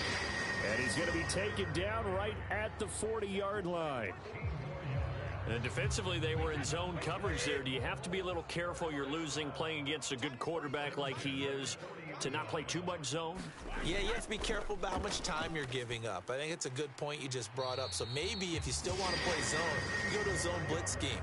And you can drop anyone out of your defensive front. Defensive end, defensive tackle. It doesn't matter. You just exchange someone to bring more pressure towards the quarterback and still try and cover downfield. Brady now to throw. Completes it to Aguilar. And out of bounds right around the 20. Timing is everything, and they work on this cut all the time. They work on all the timing patterns, and this time it paid off for them. Worked him to the center of the field, cut it to the outside, ball's delivered, gets both feet down for the completion. And as they come to the line, they will not be able to get off another play as time has run out on this 3rd quarter. This is the National Football League on EA Sports. 3 yards remain for 2nd down. Now Brady again. Now this will be swung out wide for Taylor. And they're going to get this down to about the 17-yard line here. Play number 7 coming on this drive. It's 3rd and inches. They'll try and run for the first with Taylor. And he'll get him inside the 15 down to the 14-yard line.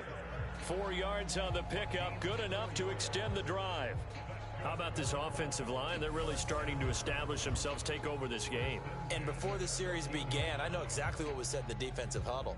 Guys, we got to get no less than a 3 and out. Let's get off the field. Instead, they can't find any traction towards doing that. Right now, they're just getting muscled all over the field and getting pushed down it. Here's Brady. And he's got it. And he'll be taken down at the 2-yard line. It's a good gain of 11, sets him up 1st and goal.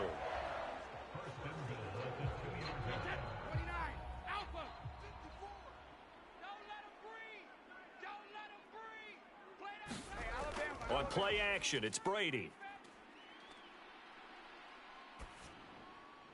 To the end zone, but it's incomplete. 2nd and goal, and they will try again from the 2-yard line. Here's Brady to throw. And that is caught. Touchdown, Indianapolis. Kylan Granson, his first touchdown on the year. And the Colts are closing in on a 3rd straight win as they widen the gap further here in the 4th quarter. Well, that's just how they drew it up, CD. His first read was there, got it to him quickly, and into the end zone.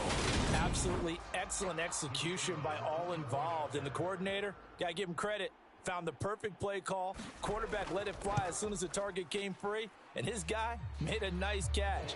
Just how you draw it up in practice and then execute it in the game. So the drive goes 75 yards, 10 plays. And the result for the Colts is a touchdown. From a couple yards deep, he'll bring it out of the end zone. And ultimately cannot get this out to the 25-yard line as he's dropped at the 23. And Kansas City's offense now set and ready to go. And the script really is flipped for them. The momentum on the other sideline, and now they have to try and battle back from a 2-score deficit. Mahomes will lead the Chiefs up 1st and 10 at their own 23. Now a throw over the middle, and he's got it to start the drive. And they'll get him down after a pickup of 8, 2nd and 2. This possession means so much for them. They've got to focus on this drive and find a way to make this a one-possession game. Yes. Got to get a score. Yeah, so good with a field goal. Don't necessarily need a touchdown. Meanwhile, Mahomes' throw going into the hands of Williams. So signs of life in what's been a dormant offense in this second half. Here's 1st and 10. They go play fake. Mahomes. Throw left side complete. That's Henry. And we see another pitch and catch there to the running back. This position just continues to evolve. They become just as critical to the passing attack as a lot of receivers, tight ends, because their ability to make people miss in the open field can really generate big plays for an offense. 2nd down and 8.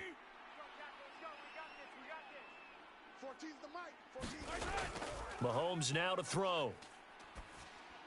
Working the middle here. That's complete to Everett, the tight end. And he'll be tackled on the other side of midfield at the 46-yard line.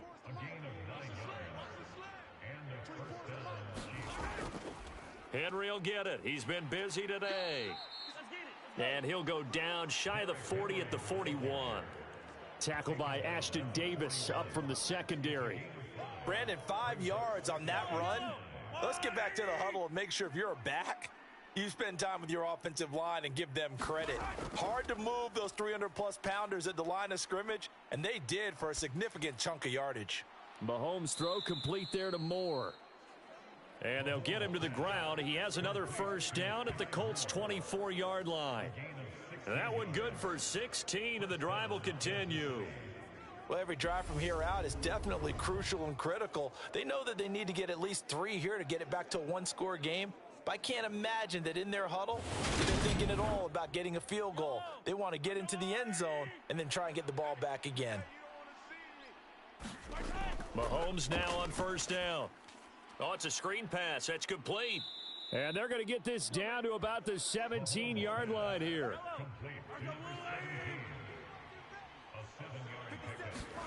From the 17, Mahomes. And he's going to find his man out of the backfield. That's complete. And the Chiefs are going to have a first and goal as the tackle made at the 10-yard line.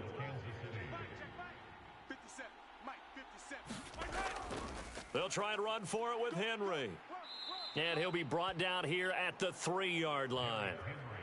So the ball position now at the 3. Here's second and goal. They hand off to their big tight end. And he is in. Touchdown, Kansas City. Noah Gray, his first rushing touchdown of the year. And the Chiefs have made it a one-score game again here in the fourth. So how about that for an answer? They get the touchdown there, and it's back to a one-score game here in the fourth. And that's what these guys have done all game long because they've scratched and slashed their way to stay in this game. And by now, we should all realize they're not going away.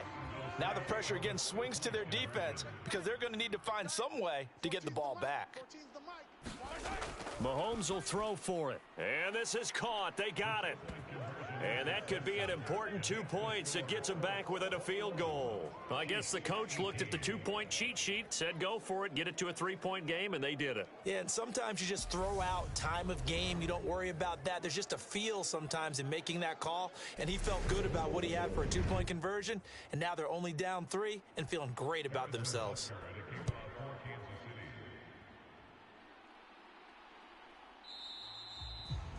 The drive will start at the 25-yard line here as Rodgers will not return it. And now this offense comes back out onto the field. And with that last touchdown, I mean, we're set up for a good finish here. Some things to consider, Charles. Obviously, it's a very close game. You're in the fourth quarter. Defensively, they've got all 3 timeouts in their back pocket. So the chess match really ramps up, doesn't it? Because in these situations, what do? Do you run the ball and kill the clock here? Or do you try and bury them with another score? And how about defensively? Do you use your timeouts at earliest opportunity? Or wait till you hit the 2-minute warning? So there's a lot going into this one. Let's see how each side goes about their strategy. 3 points separating these two sides with 2 minutes left to go in the fourth. And not totally home free yet, but it's looking good as they come up first and 10. Up the middle, here's Taylor. He'll take it past the 40 to the 41, second down.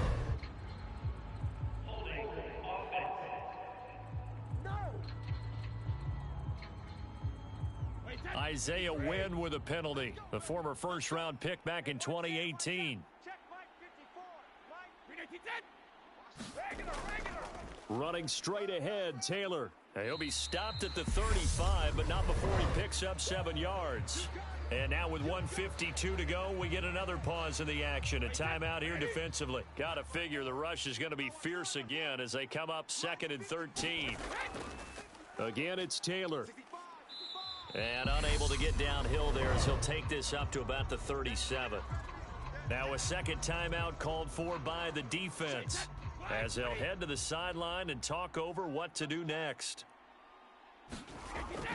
On third down, here's Taylor. And he can only get this to the 42-yard line, and that is not near enough. The Chiefs quickly now going to use the last of their timeouts as they'll head to the sideline and talk over what to do next. 44 on his first punt, and this is a good kick as well. And a nice special teams job here. This is going to be down inside the 10 at the 7-yard line. Well, someone's going to be happy with that effort. You know who else is going to be happy? His defense. Absolutely. He's created a very long field for that offense to try to traverse. And he got some help from Mr. Football there, checking up nicely. Good English on that punt.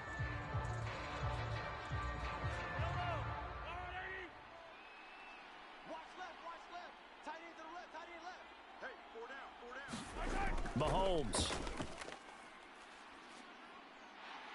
And he can't get a throw off. He's taken down. What a huge play at this point in the game.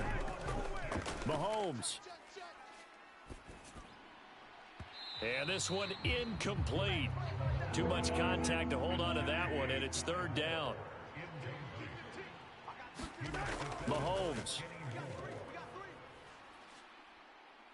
Eluding the pressure right. And this is caught. He hits more. And he will have a Chiefs first down as they're able to get the third down conversion. And he'll just get rid of it.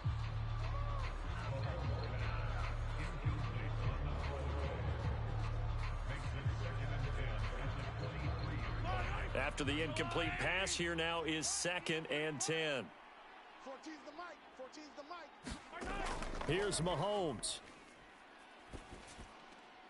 To Henry. And he'll wind up getting about 8, but the clock will run. Also, don't forget, it's now 3rd down. Mahomes.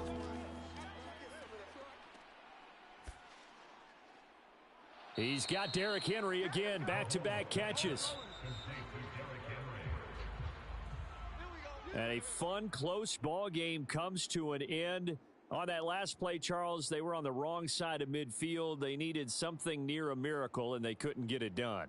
Yeah, the effort, that was good. Very good, in fact. They were just a little too far out to get a decent look at the end zone for that last opportunity. Couldn't get it done, but a nice game overall. So for the Colts, they keep pace in the playoff race as they move to 8-3 on the year. And they'll have another home date next week as the Cincinnati Bengals come to town. Meanwhile, for Kansas City, it's a loss that sets them back in their playoff push as they fall to 6-5. And they'll look to get back in the winning column next week as they head to Philly to face off with the Eagles. And for Charles Davis and our entire crew here at EA Sports, I'm Brandon Gaudin saying so long, everybody.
Tonight, from Levi's Stadium in Santa Clara, California,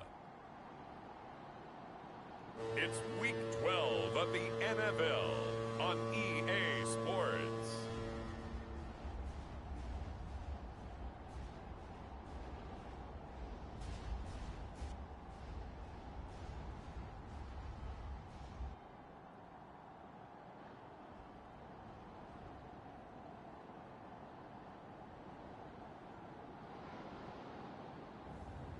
will see Trey Lance and the San Francisco 49ers taking on Joe Burrow and the Cincinnati Bengals.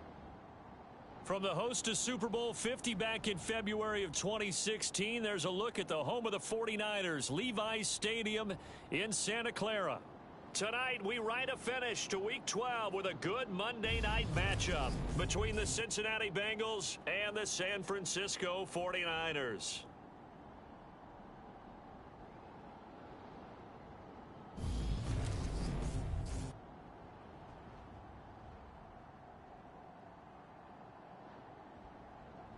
Hi again, everyone. Brandon Gaudin alongside Charles Davis. And Charles, you take a look at these 49ers as they enter play here. Now, losers their last time out, so they'll look to make it.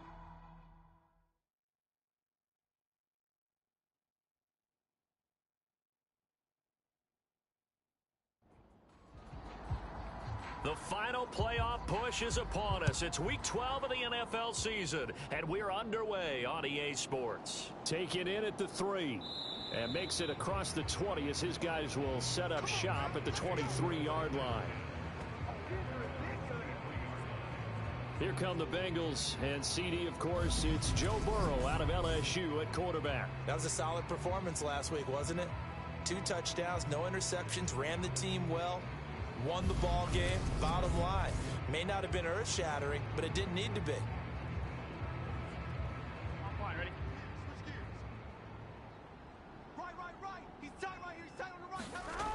Now a man born here in California, Joe Mixon. And he'll get this up to the 34-yard line. Right away, they rack up 10 yards on their first play from scrimmage. We use the word relentless a lot with guys who are aggressive on the field. In this case, it really fits, doesn't it? How about his ability to break tackles and his feet never stop moving?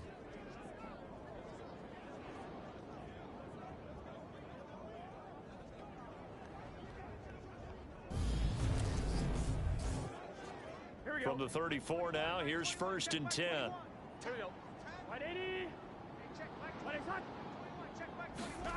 Here's Burrow setting up to throw it. A quick throw knocked away. It's incomplete. From the 34, they'll come to the line on 2nd and 10. We got 3, fellas, we got 3. Here's Burrow. Man open, that's Jamar Chase complete. An extra DB for the 49ers now on 3rd.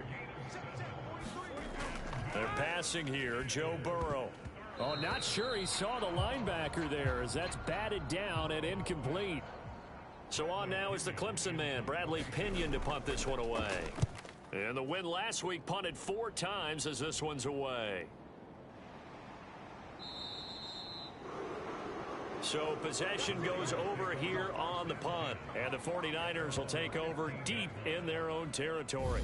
So out comes this offense to take over for the first time. They'll be led out by the former number 3 overall pick back in 2021. It's Trey Lance. And last week's loss came despite a clean game on his end, throwing the ball with 2 touchdowns and 0 interceptions. His job this week is simple. Do it again. Continue to avoid turnovers and hope that what sunk them last week resolves itself this time around.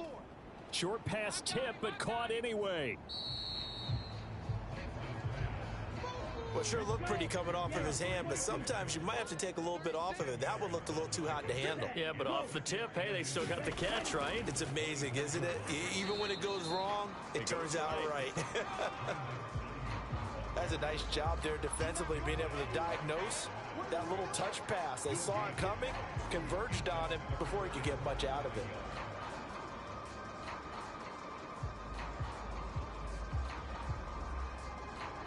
Ready up. Check Mike 54. Mike 54. Watch the run. Mike's 5-4, Mike. Let's go. They'll try and run for it. This is Juszczyk. And he's able to pick up the first before he's taken down at the 27. Give him 3 yards and a fresh set of downs. The Niners at 6-5 now on the year. Charles, they were losers last time out. What do you think they need to do differently here?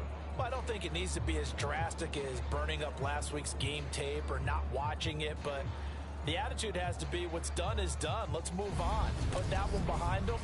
Galvanize galvanize themselves and go forward and get a win in this one. 60 red.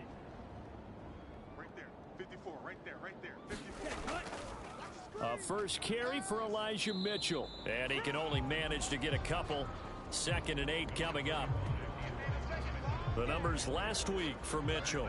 11 carries, 55 yards, and a touchdown. And last week he had another touchdown to his total. He continues to be the #1 scorer in the league in terms of rushing touchdowns. And what more can you do to help your team than find the end zone? From the 30 on 2nd down, Lance. That ball caught. Brandon Ayuk. And they've got it well across midfield down to the 40 before it's all said and done. Well, partner, I'm not sure how this drive's going to end, but how about the way they flip field position there? A nice attacking play. They picked up a heck of a chunk of yardage.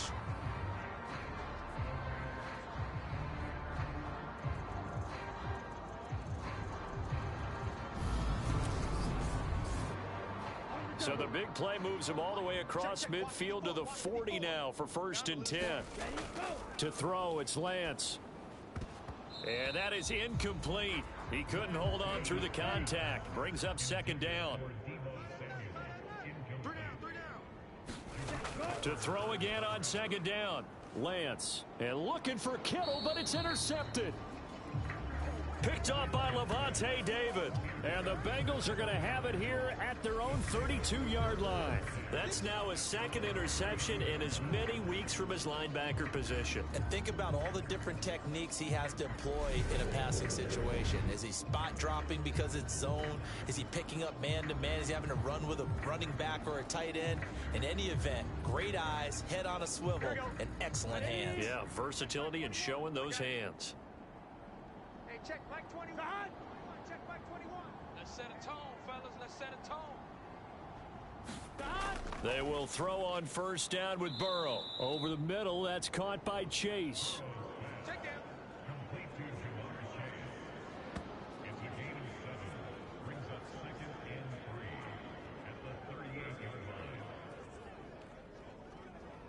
Working with a 2nd and 3. Burrow looking to pass. That one taken in by T. Higgins. And getting this just shy of midfield, they'll spot it at the 49. Throwing now, Burrow on 1st down. He'll drop this one down to Mixon. And he'll be brought down on the other side of midfield at the 43.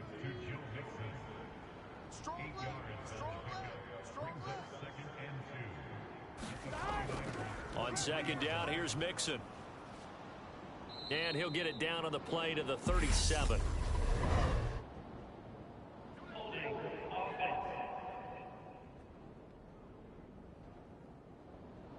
Can see this quite a bit on running plays with the guys out wide. A lot of times, though, it doesn't get caught. You're exactly right, because it's away from the play usually, so a lot of it goes undetected. But I know this will surprise you. I coach some receivers in the offseason. We work a lot on hand placement and blocking downfield. Might want to take that course. 23 yards the pickup there. But one of the ways that quarterbacks keep all the receivers alive in a play, never lock in on any one guy. Make sure you keep your eyes moving, scan the field. And here he finds the open guy for a nice pickup. On 2, ready? Exit, exit. They've got tight left. 3 down. 1st down. Here's Burrow. Watch the curl. And he'll be taken down at about the 22-yard line. On 1, ready? Here's 2nd and 5 now from the 22. Hey, check Mike 21. Mike 21. Check Mike 21. Play action. It's Burrow. And that is incomplete. A lot of force bearing down on him there. He could not hang on. It's 3rd down. 43 is the mic. Now Burrow. This will be caught inside the 10. And brought down, but not before they get it inside the 10 to the 7. They're able to convert on 3rd down, and that sets up a 1st and goal. That's a sharp throw right there on 3rd down. They're looking to get the first points of the game, and they certainly don't want it to be on a field goal. So that's a nice job to get the hook up and set up a 1st and goal. Here we go now on 1st and goal. 180. Place hot. 180. Now it's Burrow.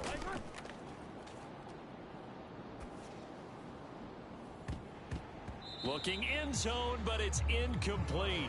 One thing that you're going to see from this offense is that they love the matchup with their wide receivers against this secondary. That one wasn't successful, but don't expect them to back away from attacking all game long. Burrow going to give this to Mixon. And he'll take this into the end zone for a Bengal TD. Joe Mixon, his 7th rushing touchdown of the year. And the Bengals take the early turnover and convert it into an opening touchdown. Well, he finishes off the drive with a touchdown run, Charles. Remember, he also had a catch on this drive as well. And that's what running backs want to be in today's NFL, a complete back. 3 downs, stay on the field, run it, and catch it. And he gets it done.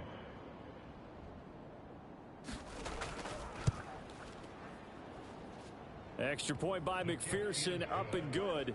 And it's now a 7-0 game. So that drive consumes 9 plays all told. And it all culminated in the touchdown run coming from Joe Mixon. From a yard or 2 deep, here comes a return. And he'll be brought down at the 28-yard line, so the decision to bring it out of the end zone gets him 3 more.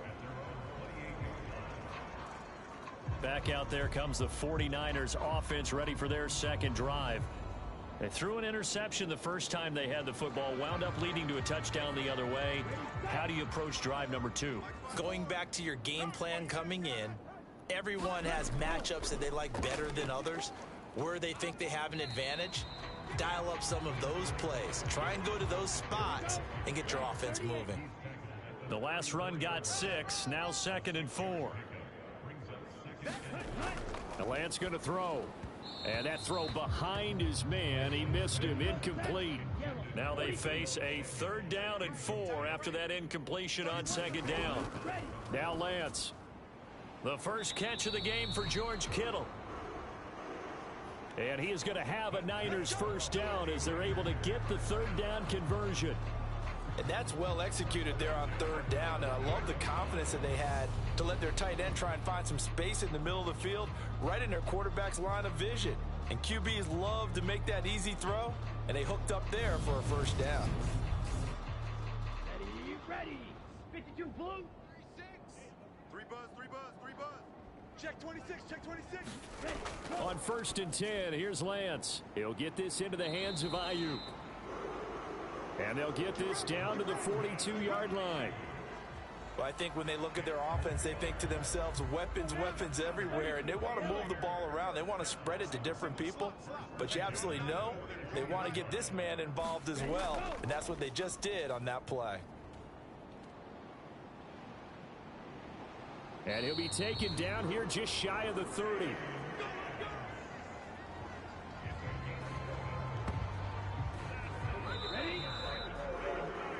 After one, 7-0 on EA Sports.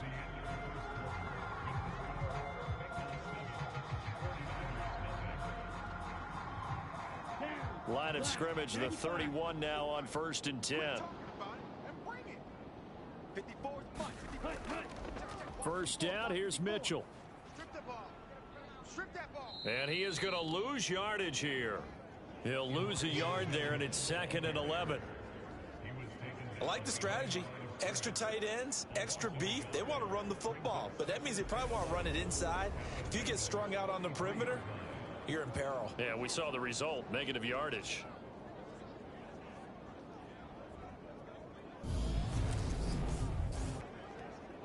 Maybe just a slight detour on what's been a strong drive. Here's 2nd and 11.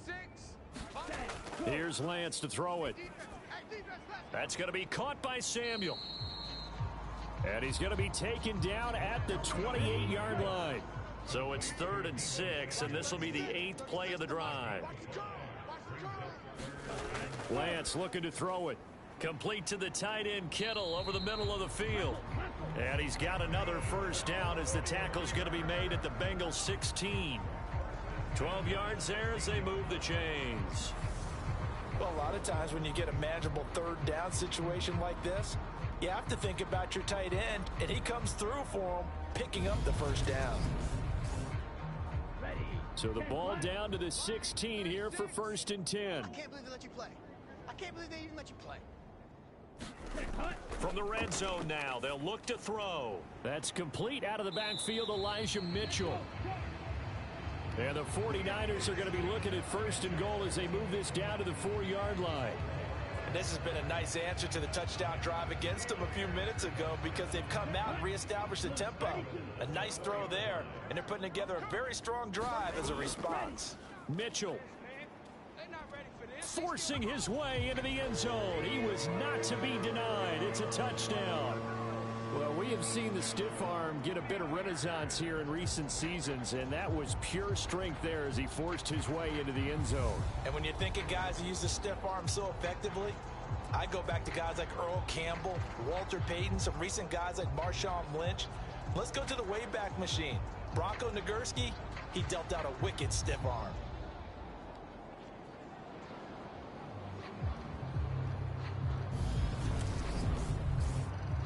Tristan Vizcaino for the extra point.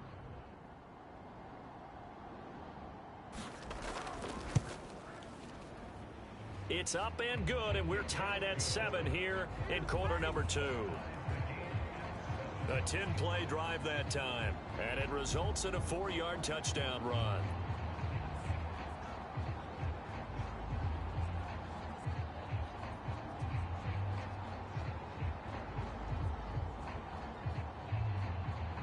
So all even at 7 now as they kick it away.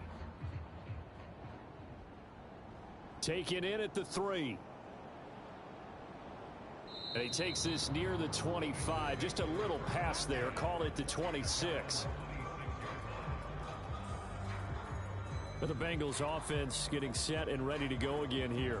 And, you know, it's certainly a lot of football left to play. We're not into December yet, but right now where we stand, they're in first place in their division, looking really good and looking to be a threat come January. And are you one of those early holiday shoppers, partner? Are you one of those guys get your list done? Because I think about what every team has on their holiday shopping list right now. What's the number 1 goal? Make the playoffs. Number 2, win your division. Number 3, and I think the biggest goal of all, try to get the number 1 seed so you get that first-round bye and ensure you don't have to go anywhere in January and hopefully get to the Super Bowl that way. Burrow hooking up with Higgins for a Bengal first down.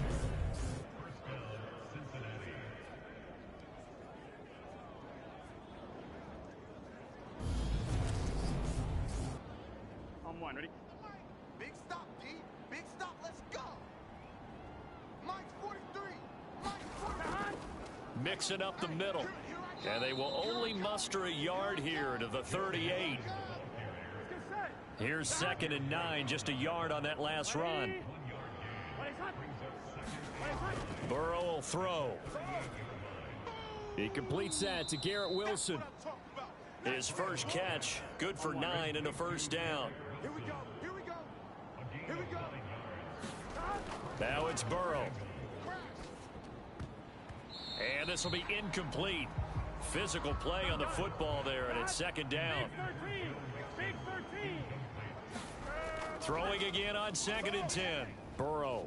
And the catch made. It's Tyler Boyd. He'll get it inside the 20. Touchdown! Tyler Boyd. His 5th touchdown now on the year. And the Bengals have taken the lead. Well, that's a heck of a response to regain the lead after we had seen the touchdown to tie the game. I would say what we just saw there was a great amount of poise, because typically when teams tie the game up, it's a little bit of a, how would you say, you kind of take a step back and have to get yourself regrouped. They regrouped in a hurry, didn't they? They attacked back after they had been tied. And in a big way, that was a statement-long touchdown. Extra point by McPherson, up and good, and that makes the score 14-7.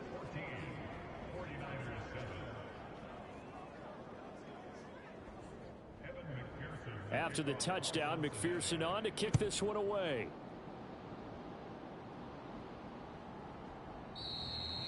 And no thought to bring this one out. He'll just go down to a knee, and they'll take over at the 25. Back onto the field comes his offense, led by George Kittle. And CD, assuming he stays healthy, assuming the health, should get to that 1,000-yard mark pretty easily. And the best part of what he's done so far is it allows him and the team to relax their pursuit a little bit. Meaning, if they just have normal games, they'll get to the 1,000-yard mark. They don't have to force anything. But one of the reasons he's having the year he's having is what I call route running arrogance. They think there's no one that can cover them. No matter how many people are put in his direction, it just doesn't matter. He's going to find a way to beat them. And so far this year, he's done exactly that. He sure has. And he'll get this up only to about the 33. The Niners on third down. A perfect 3 for 3 as they look to keep that streak going. This time they face a 3rd and 2. And able to get this one across the 45 before he's brought down. 13 yards there and a Niner first. Obviously an important run to avoid the 3 and out on your own side of the field. Shows a lot of faith in that offensive unit, doesn't it? That you want to run the ball in that situation. Pick up the first down. Also helps out your defensive guys a little bit too. Allows them to get at least one more series of downs in order to get some rest. 22. Throwing on first down is Lance. Over the middle, complete to Samuel. And he's going to be taken down just shy of the 35. Well, coaches always talk about finding balance on offense. I don't think you can get much more balance than this. Big-time run, big-time pass. A 1-2 combination. Looked pretty good. How about that? Let's see if they can continue to take that kind of a punch, though. So they'll come up in Bengals territory now with a 1st and 10 at the 36. Up the middle, here's Mitchell. Nothing doing. Barely able to muster a yard to hit the 35. The run only got a yard. Here's 2nd and 9. Throwing now is Lance. And down he goes. They sack him back right around the 41-yard line. It'll go as a loss of about 6, and now it brings up 3rd. We've hit the 2-minute mark of the second quarter, 14-7. Now after the sack, Lance and the Niners staring up here at a 3rd and long. Now on 3rd and long, they'll look to throw. Open man is Samuel, complete. Now the Bengals going to use the first of their timeouts. So as they take it over, we step aside. On 4th down, Kyle Shanahan will send out the field goal unit. On the right hash, officially, this will be a 51-yard attempt. That's running out of steam, and it won't get there. He left it just short, no good, and this will stay at a 7-point game.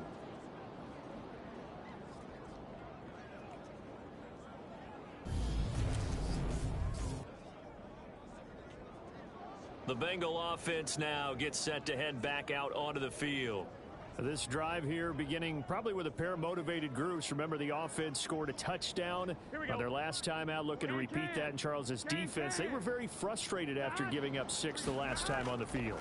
And frankly, it's just a battle of wills in a lot of ways because you know they're both motivated. They both game plan for this drive, and they both have specific outcomes in mind.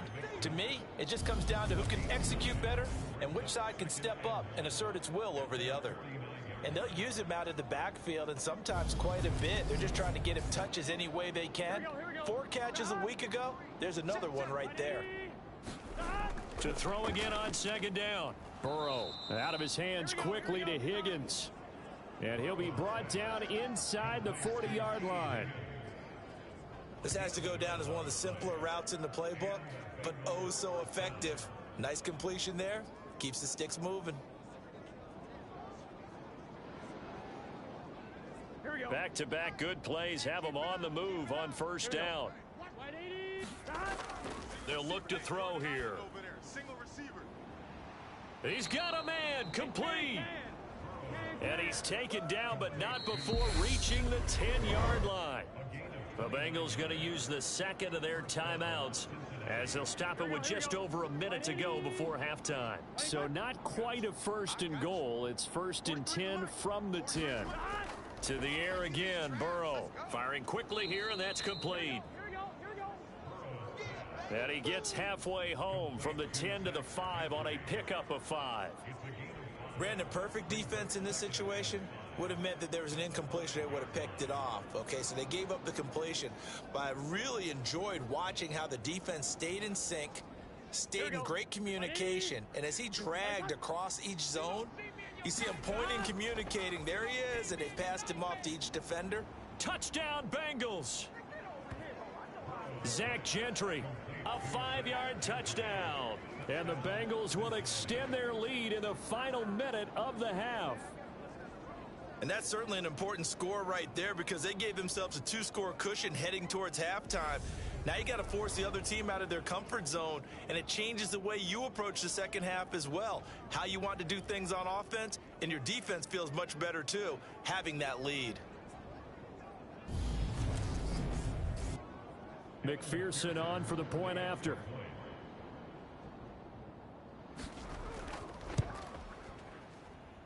It's good, and it is now 21-7. 5 plays there on that drive, and it's finished off with a Cincinnati touchdown. Fielded just outside the goal line. And out a little across the 25 to the 27.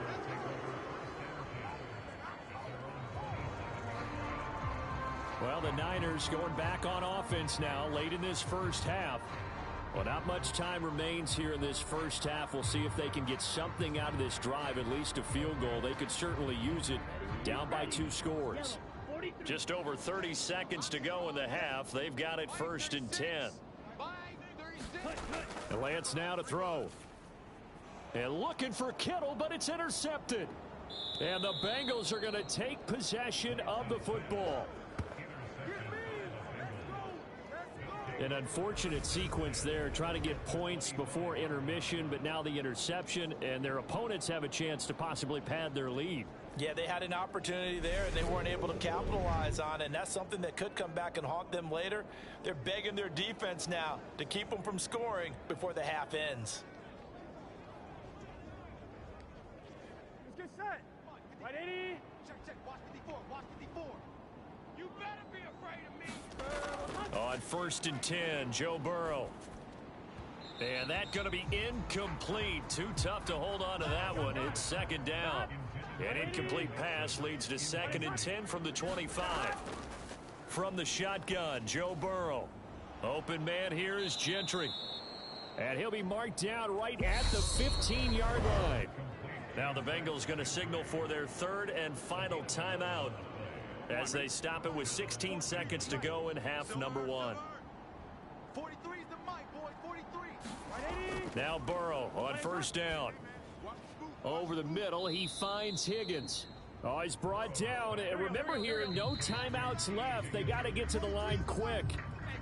So we have reached halftime here, and it's the visiting Bengals out in front as we send you cross-country to Orlando. Jonathan Coachman is there and has our EA Sports halftime report. All right, Brandon, thanks very much. We'll get back to you and Charles in a minute. But first, time to give the folks at home a look at what's going on around the NFL. We'll begin out in the Windy City of Chicago, and those two are tied up as they play the 2nd quarter.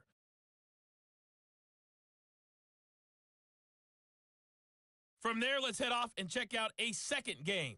And you can see they are scoreless as they play the 2nd quarter.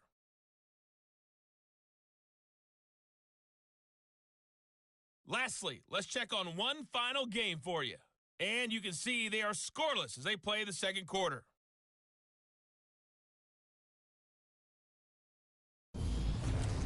Meanwhile, in our game, it's been a back-and-forth first half. Who can put it together in the 2nd half? For the answer, we turn it back over to our broadcast team of Brandon Gaudin and Charles Davis. All right, Coach, thank you, and we welcome everyone back for quarter number 3. The 49ers going to have the football and trailing on the scoreboard as we get back underway on EA Sports. And he'll get it up past the 20 to about the 22. Here comes the 49ers offensive unit as they'll have it first to begin this 3rd quarter. As they begin their second half here, Charles, offensively, not where they want to be. Obviously, they're losing in this ball game, but very much within striking distance. We'll see what adjustments they make in the second half. Is that the old glass half full, half empty type of a deal? And which way do you want to look at it? Because you're right, they're down on the scoreboard, but they're definitely opportunities now, because if they want to go ahead and get going in this one, get back to the running game. I think there are going to be some places to go with it, and I think the offensive line will appreciate the chance to fire out and hit people. That's a good point, because they virtually had nothing going in the ground game in that first half.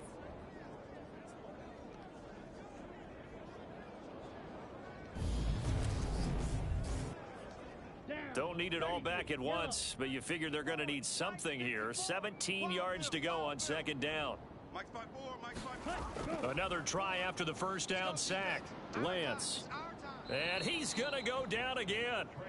Multiple players getting home there, and it's a loss of 2 on the sack. I'd say it's not panic time yet, but let's be honest about it. Empty possession here, not what you're looking for when you're down a couple of scores. Absolutely not. Trying to start the second half off on the right foot. Unfortunately, going to give the ball up.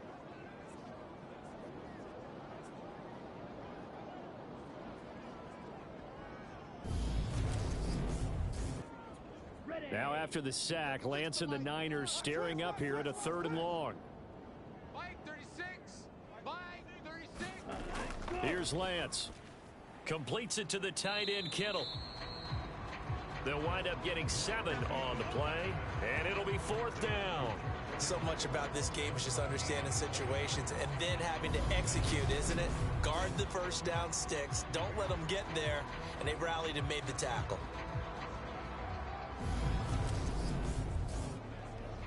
Here comes the 49ers punter now, as he's on to punt for the first time tonight.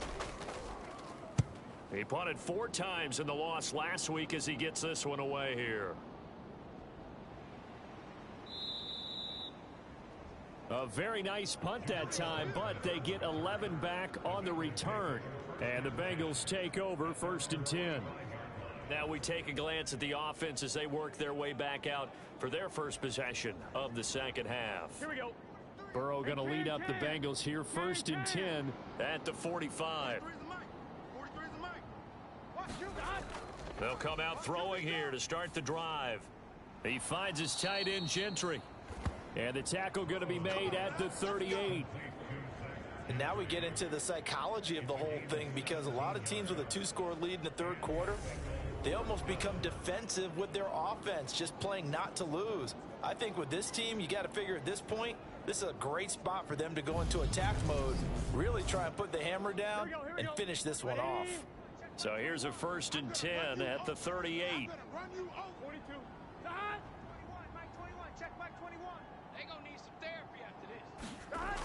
Out of the gun, it's Burrow. He's got his big tight end. That's Hurst. And he's going to be taken down at the 28-yard line. And after that completion, you can understand why so many teams in the league are emphasizing speed on defense at every position. The tight ends have created so many tough matchups now. If you can't run with a tight end as a linebacker, this is going to be the result every time.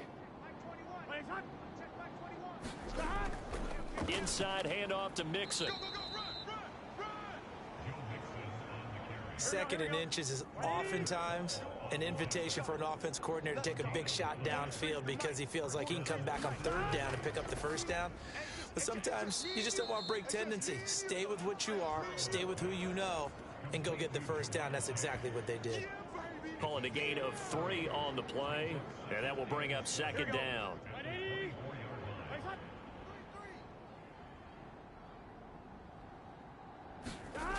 Burrow going to fake to Mixon and now look to throw. And incomplete on the deep ball. They head to the line facing a 3rd and 7 following the incompletion on 2nd down. Here's Burrow. Throw left side, complete to Chase. And I don't think he got there, no. He's short by maybe a foot, maybe. Call it 4th and inches. So much about offense is what you call hidden yardage. You know, you throw the ball to someone, they catch it, and then they can make a big play. You know, they create a play, run after catch. They did a really nice job there of limiting that and keeping him from a first down. Yeah, stopped him in his tracks.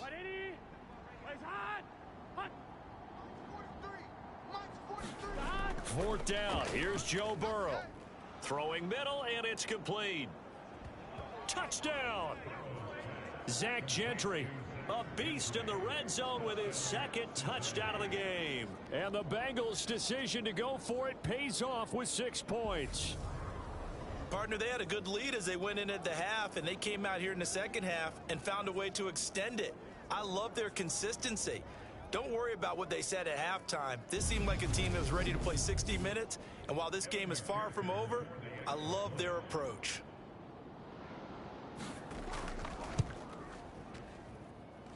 Extra point by McPherson, up and good. And the lead now to 3 touchdowns at 21.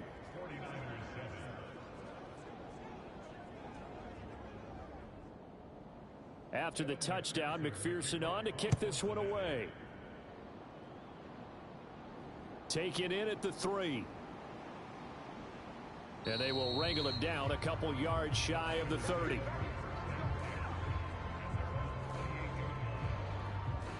Now this offense back out and set to go for their next drive.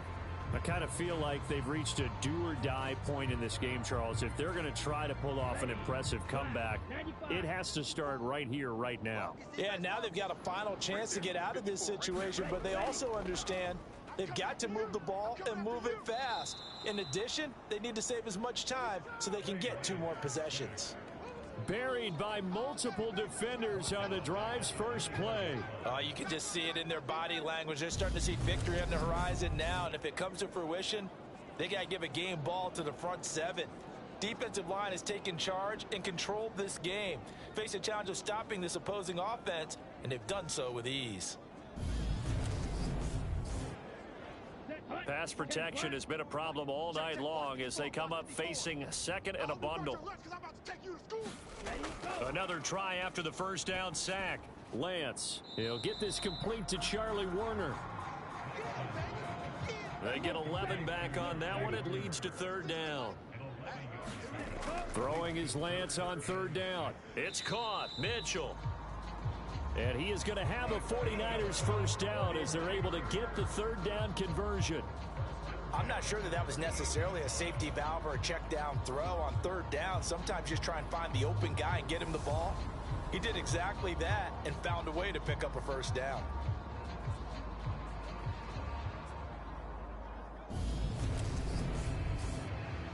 So here's a 1st and 10 at the 38. Here we go, D. Here I come again. Here I come again. To throw, it's Lance. And he takes a shot on the release as this will be incomplete. 3rd quarter on a Monday night with a 2nd and 10 coming up. On 2nd down, here's Mitchell. And that play went nowhere. Losing yardage. It'll be back at the 36. 2 yards the loss, and now 3rd and 12. This defense is just flat getting after it. They have not given up much of anything in the run game. Case in point right there.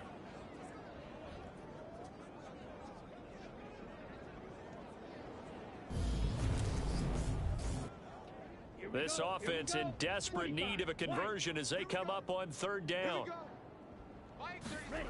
Working from the gun, Lance. And able to haul it in is Kittle. And he's got another first down as the tackle's going to be made at the Bengals' 38-yard line. 27 yards there on a very nice 3rd down conversion. Good job there of getting his tight end involved because he lines up on the right side of the formation, just works his way across the field. I really like how they were in sync on that one. He spotted the open gap in the zone, and his quarterback found him, and they get a first down. So they'll come up in Bengals territory now with a 1st and 10 at the 38. Back to throw. Lance. They'll run the screen with Mitchell. And they'll work this down inside the 30. Here we go.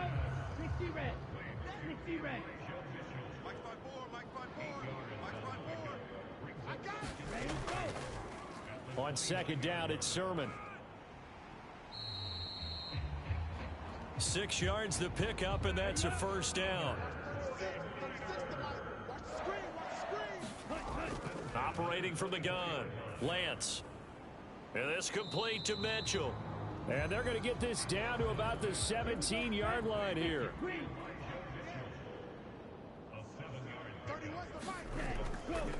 On second down, here's the option. And they're going to lose some on this play. Being knocked back to the 18. It'll be a loss of a yard, and that's going to lead to a 3rd and 4 coming up. I see a shake of the head as he gets up, and you've got to imagine he's thinking, guys, you got to help me out. He's hoping his team can read his thoughts because he definitely needs some assistance. Ready. Red 38. Watch the pass. Watch the pass. From the gun on 3rd down, Lance got his target, Samuel. And brought down, but not before they get it inside the 10 to the 7. They're able to convert on 3rd down, and that sets up a 1st and goal. It'll be 1st and goal when we come back. We'll return with more after this. This is the NFL, and it's on EA Sports. So another 3rd down conversion, and now they've got a 1st and goal. From the gun, it's Lance. And he just throws this one away. Smart decision here this close to the end zone, and it brings up 2nd down. They lead big, and a major part of that has been how they've taken their play to a whole new level this second half. No points allowed since the break, and you can add another incompletion to the total number that they forced in this runaway contest. Back to the ground here, Mitchell. And a little bit of space there, takes it inside the 5 to the 3. Give him right around 4 on the carry. We'll see if they want to keep pounding here on 3rd and goal. Don't say nothing. Watch 36. Operating from the gun, Lance. And he's going to go down just outside of the 5, right around the 6-yard line. Myles Garrett make that now 8 sacks for him on the season. My man, it's been a rough night for that offensive line, and it's only getting rougher. 5 sacks now that they've given up in this contest so far. It feels like the witching hour out here, doesn't it? Okay, stupid question. What's the witching hour? Yeah, the witching hour. That's when everything goes haywire late at night. Ready. 33. Yellow. 36. Hey, watch the screen. Watch the screen. Watch the screen. Desperation time here. Lance. That is caught by the tight end, Kittle. Touchdown, 49ers. It's a 6-yard touchdown pass. And the 49ers have got it back to a 2-score game here in the 4th. So a little bit of a letdown there defensively. I mean, look, you're still 2 scores to the good, CD, but things may be a little more uncomfortable than they had hoped. Yeah, if you kept them out of the end zone there, this game's over. You've locked the door on them. Instead, it's still open a little bit, and they've got a puncher's chance.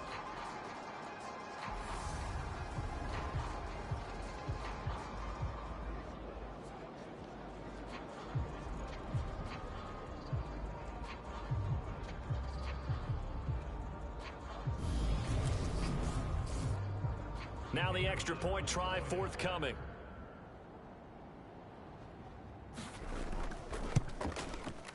It's up and good, and it's now 28-14. That drive, a long one, spanning 15 plays. And it all ends with a George Kittle touchdown. And Murray now, after the touchdown, he'll send this one away. From his end zone, Wilson.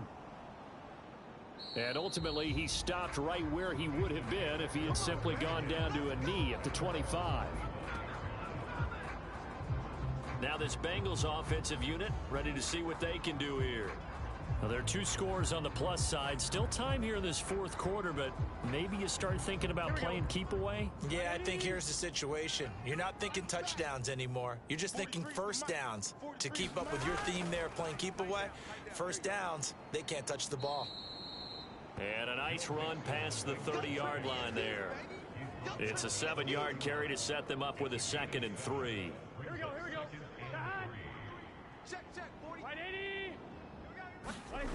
They're passing here. Joe Burrow. Got a man open. It's Chase.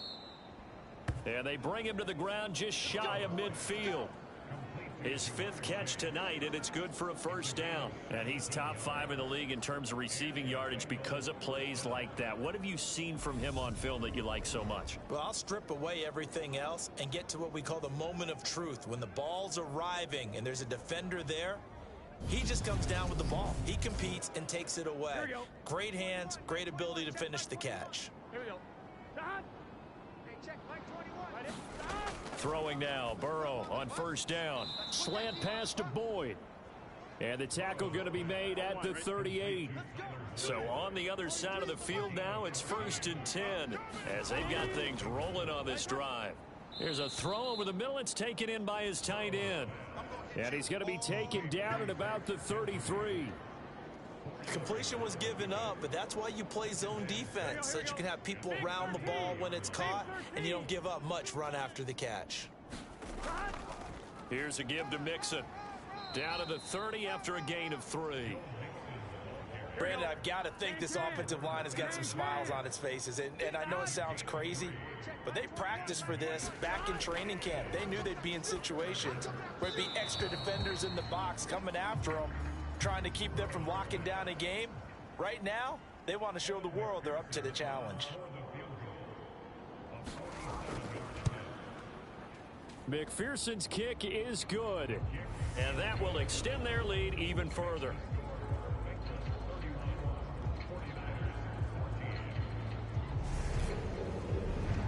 So after 4 touchdowns in the game for this offense, this time they're forced into taking the 3. But you did mention 4 touchdowns, right? So 4 out of 5, not too bad. I think that's a pretty good record for them. And that decision to bring it out ends up not being a good one. Costs him about 5 yards as he's tackled at the 20. The 49ers getting set to trot out there. And the complexion of this one has really changed a fair amount. That last field goal makes it a 3-score game, so they need points in a hurry with time dwindling in the 4th quarter. Lance now on first down. That's going to be caught by Samuel. And he's got it past the 30 before he's hit and dropped. Line of scrimmage, the 31 now on 1st and 10.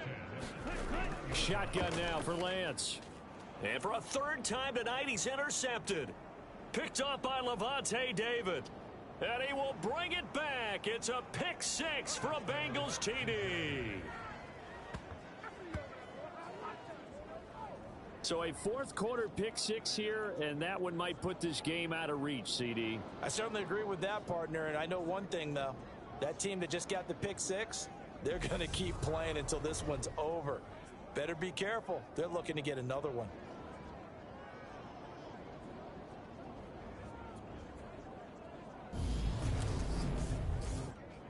And McPherson on for the extra point.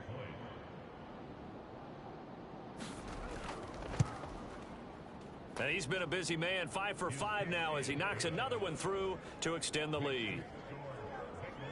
So the defense creating some points, not only getting the interception, but then returning it to the end zone for the pick 6. So they'll get another shot on offense following that pick 6, and now the kick is away. And he'll elect not to return this one, so they'll bring it out to the 25 on the touchback. San Francisco's offense returns to the field. And that last pick 6 may have been the backbreaker as they now face a 3-score deficit in the 4th quarter. They need points quickly. 31's the mic. It's been a long day for you. Lance going back to the air after the pick 6. And he gets this one just shy of the 40, down at the 39.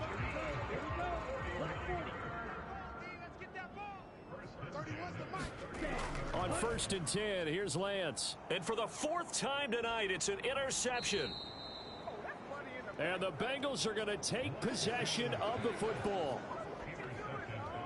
That interception may be the exclamation mark on what really all around has been a good performance. A fantastic performance. They will enjoy film session. Their grade should be very good on this one. And I think the next time the offense gets the ball, I just think about running it and getting the clock done and getting the heck out of here. And by the way, semantics here, but before the grammar police come after me, I think it's exclamation point, not mark, right? You're asking me? Seriously? Yeah, you're smarter than me. Everybody knows that. Listen, I go with what you say, my man. Mixon with a first down carry. And he's going to take this ahead for right around 3 yards, but no more than that. Second down.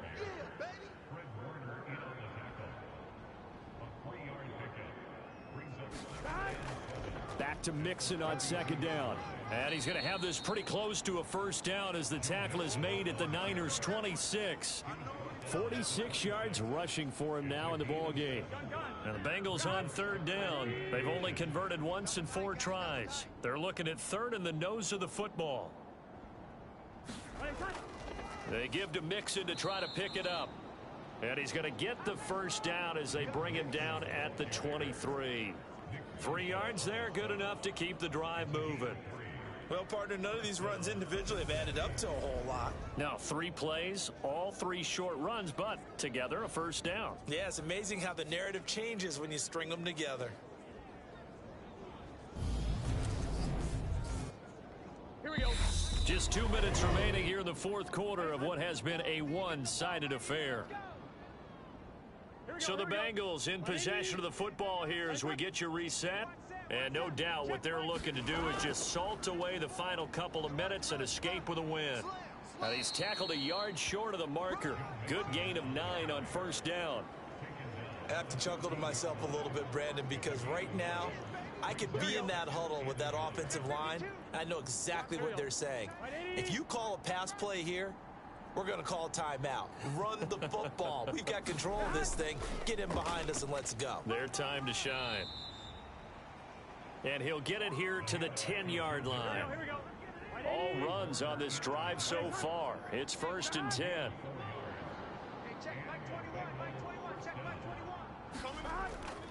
They'll stay on the ground. Mixon again. This will be stopped about 2 yards shy of the marker. 8-yard gain, 2nd and 2. Well, they'll take that every time with a lead. First down, fourth quarter, getting 8 yards. You love that. They will take it, and you have to ask the defensive guys, why did you give it? I mean, you know the situation. You're down, have to stop them, have to get the football back. But 8 yards on first down puts them back on their heels.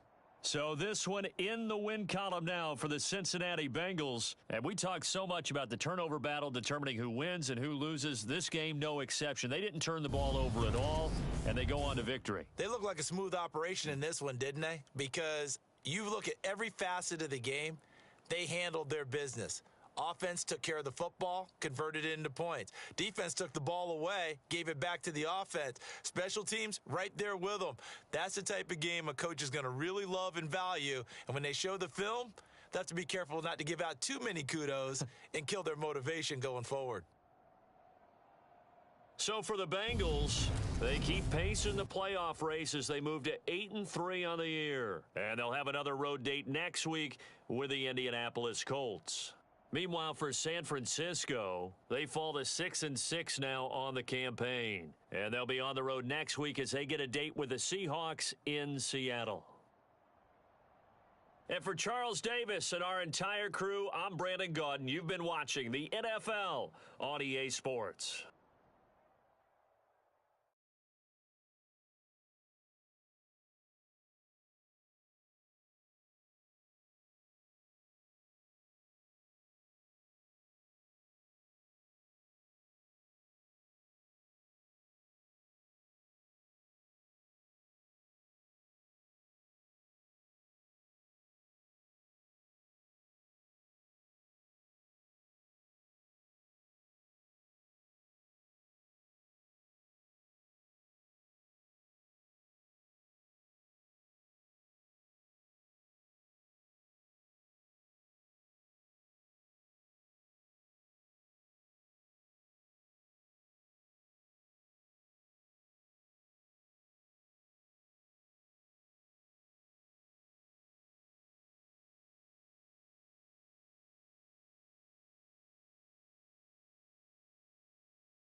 today.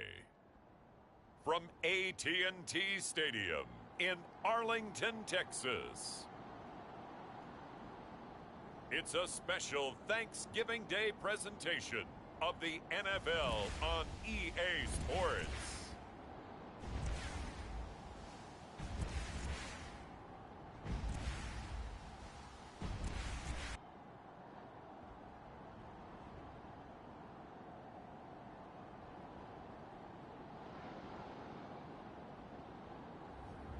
Dak Prescott and the Dallas Cowboys taking on Lamar Jackson and the Philadelphia Eagles.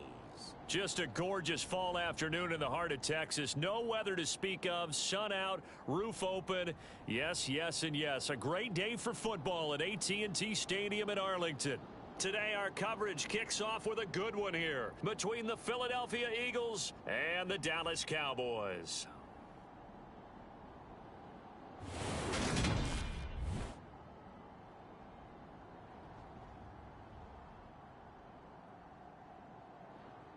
With Charles Davis, as always, I'm Brandon Gaud. Storylines in this one. I think it begins and ends with our two quarterbacks, certainly two of the best in the business. And nowadays, I don't think you can get by for long periods of time.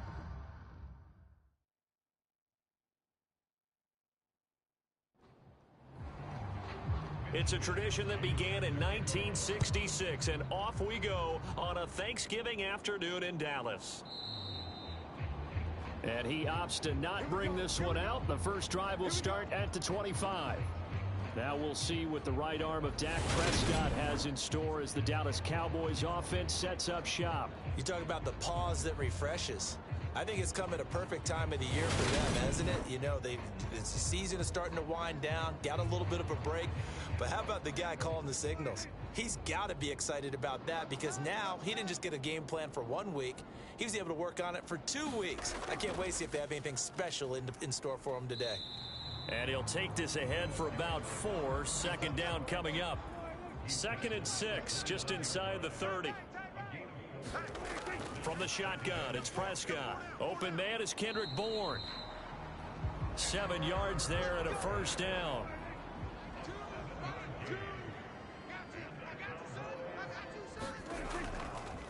From the gun, they'll try to run it. And he'll grab a gain of 5 out of this up to the 41-yard line. After the pickup of 5, here's 2nd and 5. And they'll give him another shot here on the ground. And some space here. Touchdown, Cowboys! A big play there. His 5th rushing touchdown now on the year. And the Cowboys will jump on top with the game's first score here this afternoon. With these Thursday night games, sometimes you get those quick turnarounds. You wonder how a team is going to start. They started really well. Everyone's always wondering, going into a Thursday night game, who has their legs, who has the overall health of a team. But mentally, if you get that early edge, the other team might think to itself, it's been a short week. We're not really ready to go. You might run them into the ground that way. That's why getting that early score means a lot. Extra point by Seibert, up and good. And that makes the score 7-0. The drive summary, 4 plays, 75 yards. And the last play, a really nice run that culminated in the touchdown. The kick team out there for the Cowboys as they run up to send this one away. Fielded just outside the goal line. And a nice return sets him up pretty good here right at the 30-yard line. So now here comes the Eagles offense as they get ready to take over. They'll be led out by the final pick of the first round in 2018 out of Louisville. It's Lamar Jackson. Early part of his career, defenses really had to focus on his running ability, and they still do. But now he's turned himself into a true dual-threat quarterback. When he plants his cleats in the ground and turns it loose, good things happen downfield. They'll start on the ground here on first down. And he can only manage to get a couple. 2nd and 8 coming up.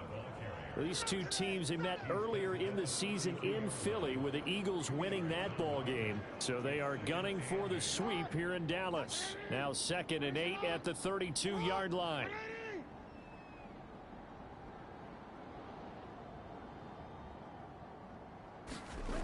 Now it's Jackson. Short little throw to Ebron. Short completion, just 4 yards. And that'll bring us to a 3rd and 4. To throw is Jackson. Open man, that's Noah Fant, the tight end. And he is going to have an Eagles first down as they're able to get the 3rd down conversion. I know at the end of games, coaches always tell us that no one play won or lost a game.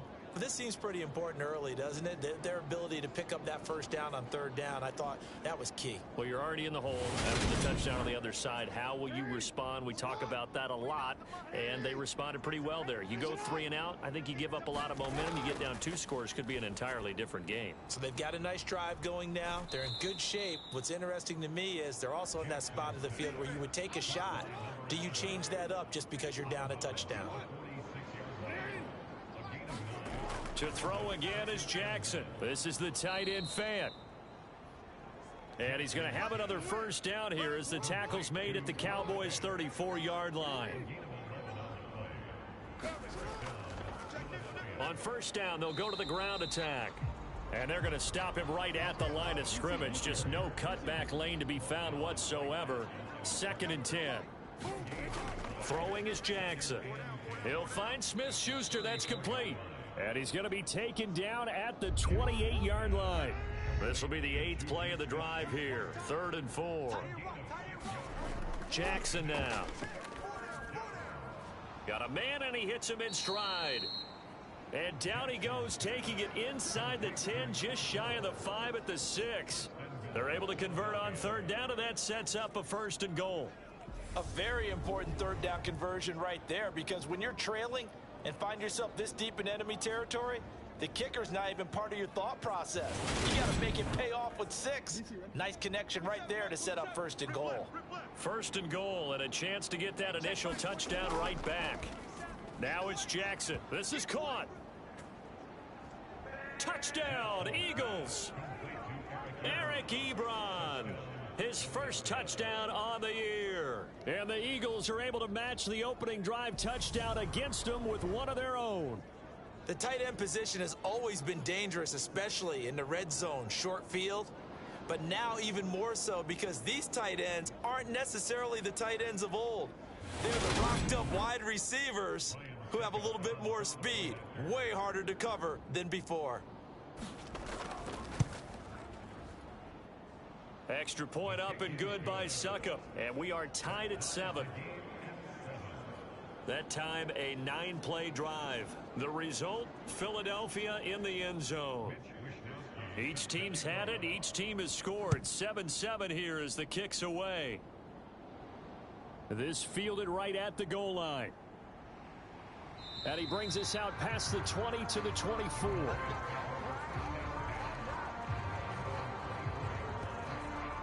Second drive forthcoming here for the Dallas Cowboys.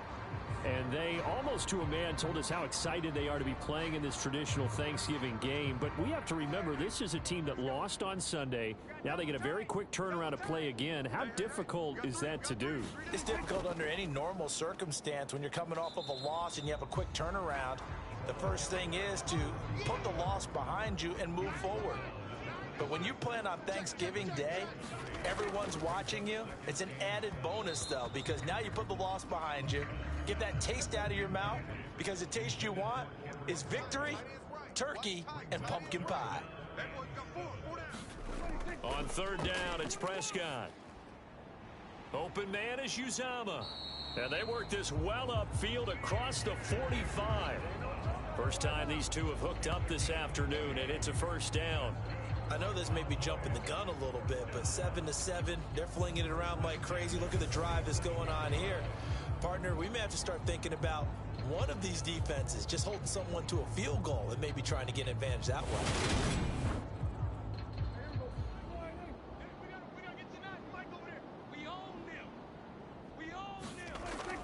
Scott looks to throw on first. Oh, he tries to force it in, and it's intercepted.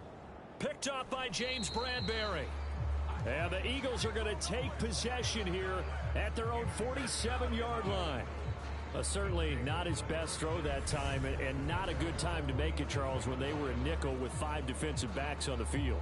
And that's exactly why you have those 5 DBs out there. You want extra speed on the field, guys who have ball skills and understand what the passing game can do, and gives them a chance to react and make a play on the football, and they take one of those away.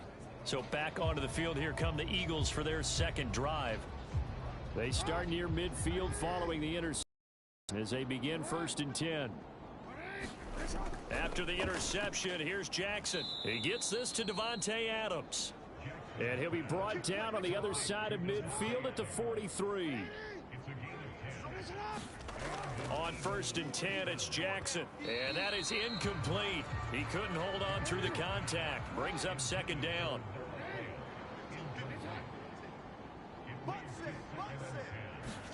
On 2nd and 10, Jackson. Set the tone, defense. Set the tone, defense. Let's go. And he's going to be taken down at the 28-yard line. Partner, there's a downside to everything, and the danger of man coverage is if you're locking down your target, you often turn your back to the quarterback and you don't see him. Sometimes you open up a big lane for him to hit you for big yardage, and that was an astute play by him to scramble out, see that lane, and burn them for a 1st down.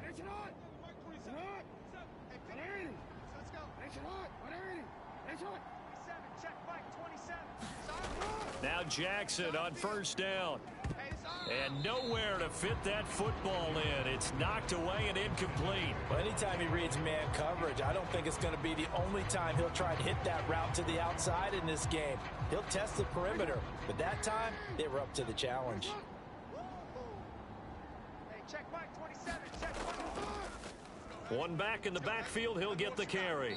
Eventually wrangled down before reaching the 20, but a strong run.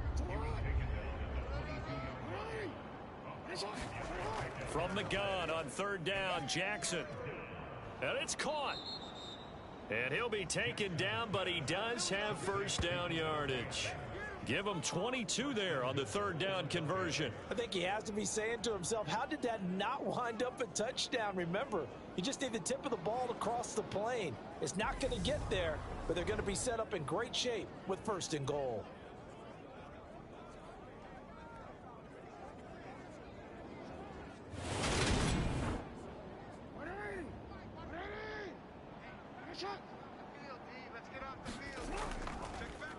They'll try and run for it on 1st and goal.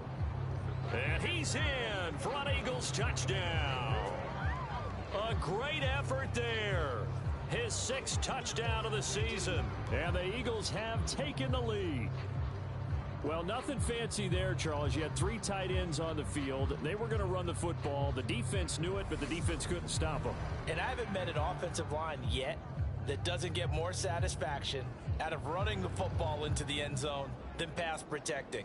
They had determination on their side, and they got it done.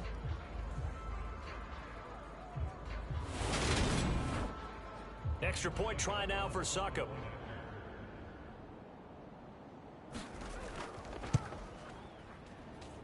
It's up and good, and it's 14-7 now here in the 1st quarter. So that winds up a 7-play drive all told. And it was capped off by an Eagles touchdown.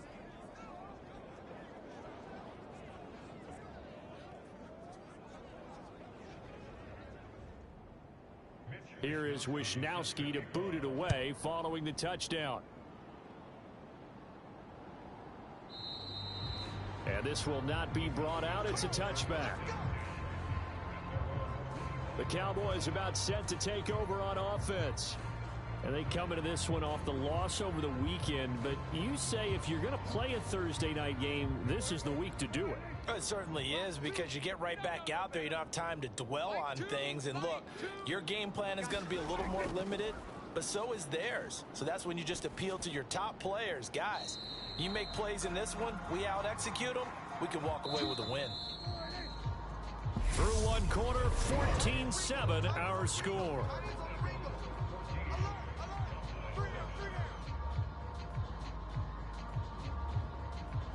Here's 2nd and 7 now from the 28. Here we go. Here we go. My game, my game. Out of the gun, here's Prescott. Got an open man, that's C.J. Uzama. Second catch for him today, and it'll wind up a first down.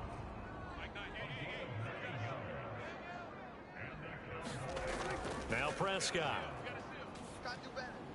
Got an open man, it's Michael Gallup. And they'll get him down on the other side of midfield. Charles, to move the chains that time, they had to complete it into double coverage, and they got it done. And it's never easy overcoming multiple defenders, but he sure made it look simple. Found the right spot to exploit and won his 1-on-2 matchup. So from Philadelphia territory now, here's a 1st and 10 at the 49-yard line.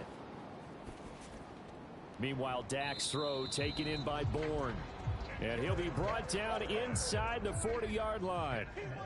So not quite a first down just yet as they come up on 2nd and less than a yard. Now the first carry for Chase Edmonds. 4 yards the pickup, first down.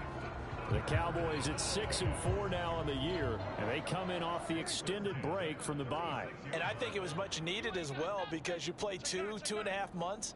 You know you're ready for some time off in order to get prepared for the home stretch. In fact, when they looked at the schedule to start the season, I think they liked where their open week fell. Throwing on 2nd and 8. Prescott. That's caught by his tight end Uzama. And he has another first down as they'll get the ball down to the Eagles' 23.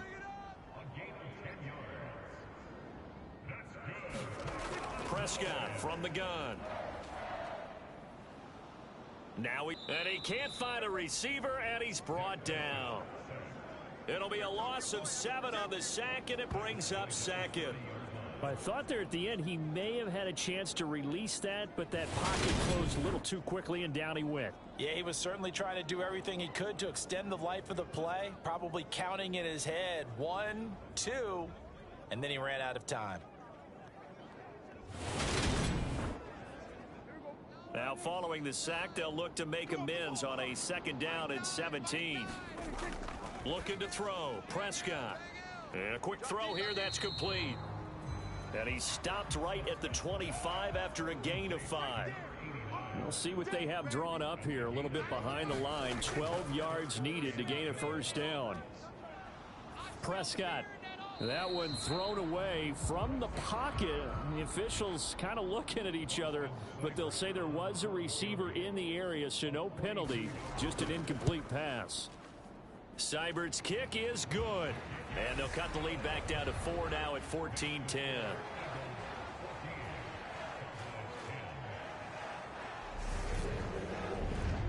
So they're able to end that drive with 3 points in this one-possession ball game. And ideally, you want to end every drive with points. Most quarterbacks would tell you, let's end it with a kick, right?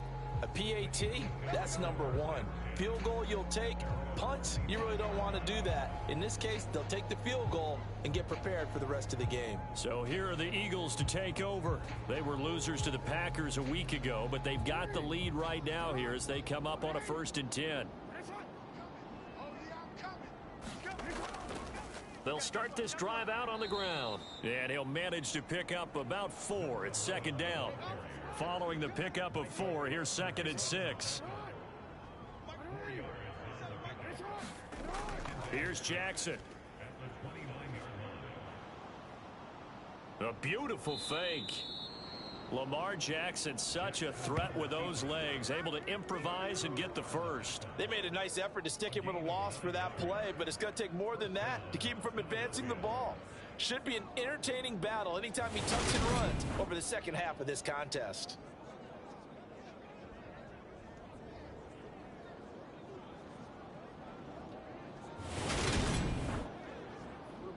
So here's a 1st and 10 at the 38. Check pass, check pass. 49. 49's a mic. 49's a mic. Jackson.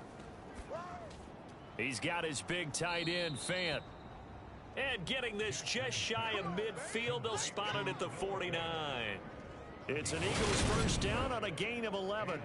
And a good quarterback facing zone coverage. If he has just a little bit of time to survey the scene, that's what's going to happen. No doubt about it. If there's no pressure, he's going to continue to pick them apart because he'll have all that time to find someone open downfield. You can only cover for so long. So maybe they want to go to a zone blitz scheme, get a little bit more pressure. Remember when Carolina did that against Denver? They lost the game ultimately. They dropped the defensive end out, and he ended up with an interception in that game in Super Bowl 50. Maybe some sort of scheme like that to try and get more pressure at the passer.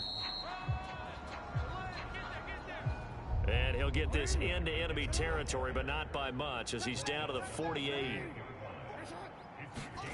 On third down, Jackson. And he will slide to a stop. He does have the first down. A nice pickup of 10 means that this drive will stay on track. 2 minutes remaining in this first half of football.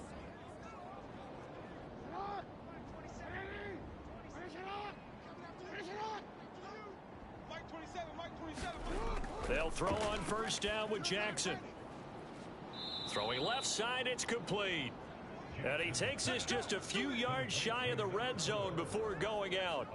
15 more there, and they're on a roll. It's another first down. Well, that certainly has to feel good. And it's not all the time that the play caller should get all the credit. Sometimes I think in the huddle, the quarterback just says, hey, who's going to make a play for me? I just need something right here. And the end result there, nice first down. Drive keeps moving.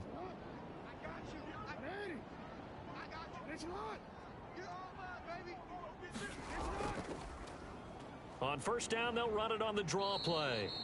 And able to work his way down to the 16.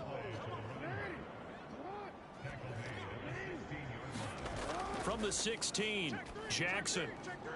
Touchdown! A 16-yard touchdown. And they are able to add on to their advantage. Great corner route there. Not only able to catch it, turn it upfield, and get into the end zone. It usually involves a little bit of an extra move, doesn't it? You've got to get them thinking that you're moving to the middle of the field, and you're breaking away to that corner. Boy, that was well executed.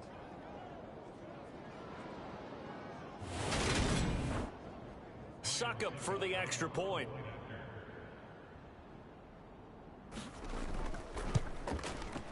It's good, and it's 21-10. A good drive that time as they go 9 plays in all. The result, Philadelphia in the end zone. Here is Wisnowski to boot it away following the touchdown. Taken in at the 3. And it's a pretty good return here as he'll get this up to the 29.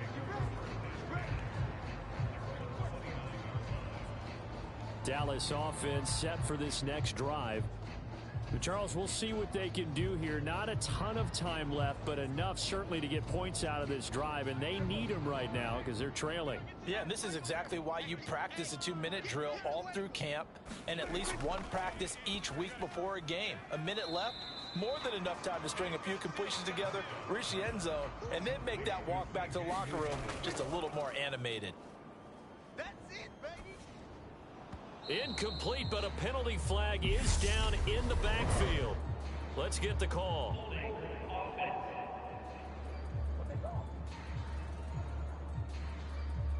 Now they face a 2nd and long following the holding penalty. Here's Prescott. There's a short one caught by Uzama. Call it a gain of 12, but of course not a first down due to the previous penalty. Now a timeout called for by the offense as they get the stoppage with a little over 50 seconds to go in the first half. 3rd and short yardage, Prescott. And he's able to hook up with Michael Gallup. The Cowboys going to use their 2nd timeout now as they get the stoppage with just under 50 seconds remaining in half number 1. On play action, Prescott. Pass complete to Jalen Tolbert. And he'll be taken down here just shy of the 30.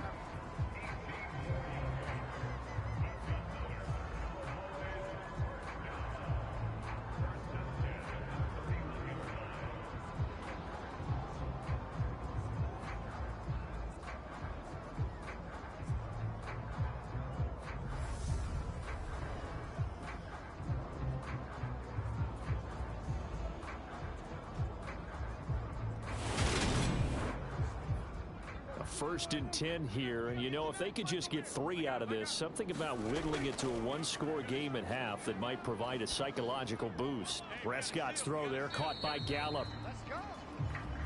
And he's brought down here just outside of the 20. Now a signal and a timeout call, as it comes with 9 seconds to go in this first half of play. So even though it's first down, here's the field goal unit on now to try to get 3 before halftime. He hit his first, this one from 38. Seibert able to knock this one through. And that'll make this an 8-point game.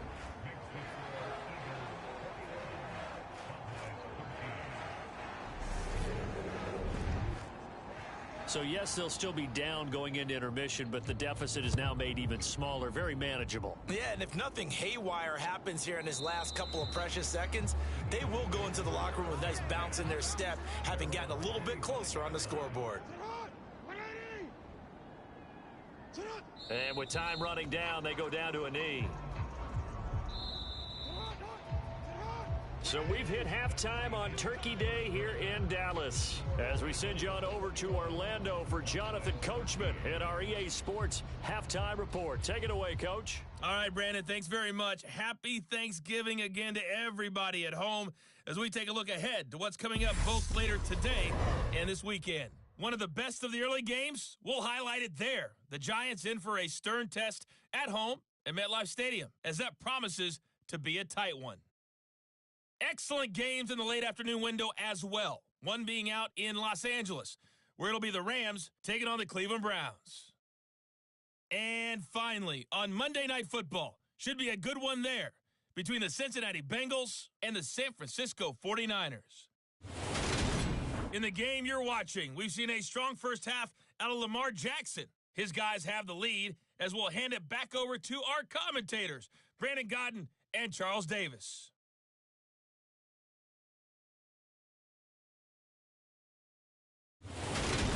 Okay, Coach, appreciate it. A one-touchdown game here as we get set to resume play in the second half. And we will not have a run back here as the second half starts with a touchback. And the Eagles ready to go on offense to begin this third quarter. And both of these defenses have been stifling these last few drives offensively.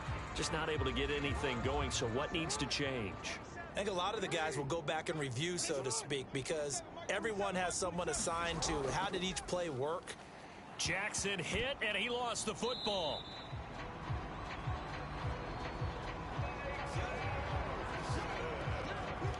When that ball popped free, we could hear it all the way up here. Those guys down on the field alerting everyone of the fumble. He's lucky that his offensive mates picked him up and jumped on it. Yeah, and you have to think to yourself, and I'm sure they've been echoing it on the sideline and into the huddle. Guys, we have the lead. Just take care of the football. Don't make it easier for them to start to make a comeback.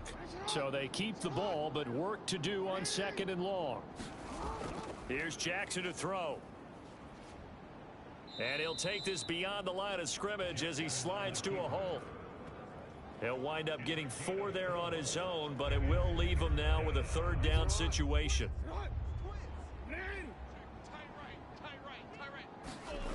Jackson completes it to Fant on the right side. And he's not going to sniff the first down here. He stopped at the 25. So the completion results there in 9 yards. And that's going to make it 4th down. That's certainly playing down in distance very well by the defense, isn't it? Take whatever you want underneath, by all means.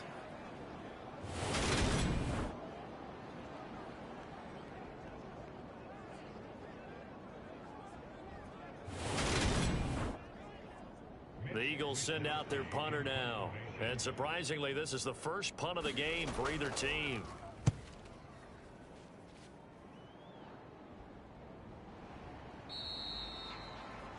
They call that a punt of 38 yards officially. And the Cowboys will take over the football with a 1st and 10.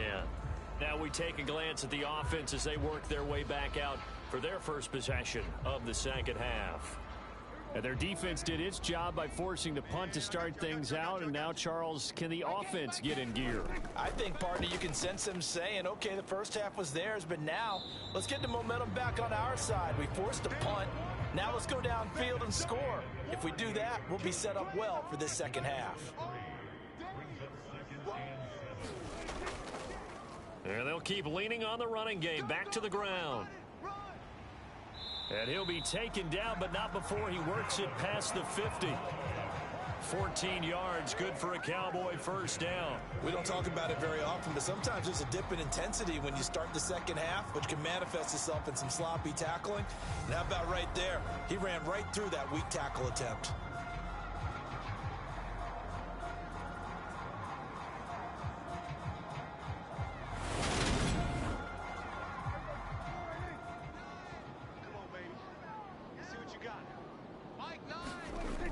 First down throw for Prescott. Quick hitter here, it's complete. And he'll be brought down just shy of the 40.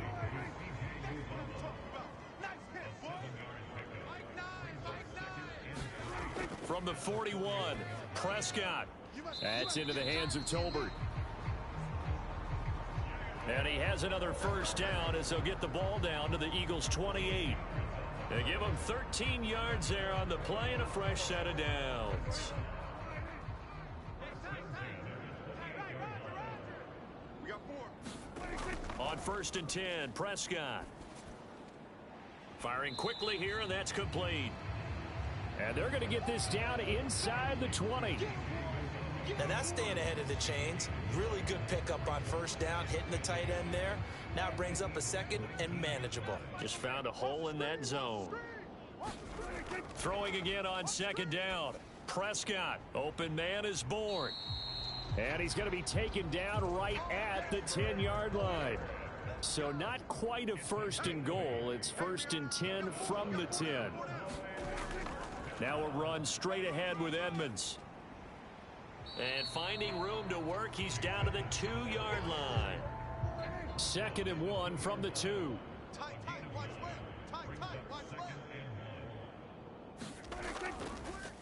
Here's a handoff out of the gun. And he is into the end zone for a Cowboy touchdown. A great play there. With his 2nd touchdown of the game, number 7 on the year. And the Cowboys are back within a couple of the lead.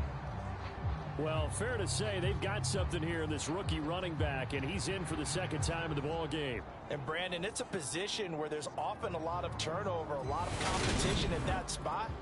But he's proven to them that he wants to be the bell cow guy that his franchise can rely on. Prescott, they're going to throw for it. Flush to his right. Throws right side. And he's got it.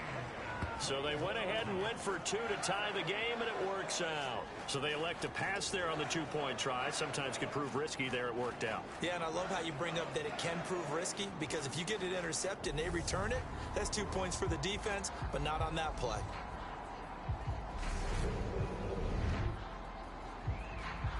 Nothing separating these two teams on the scoreboard as the kick's away here.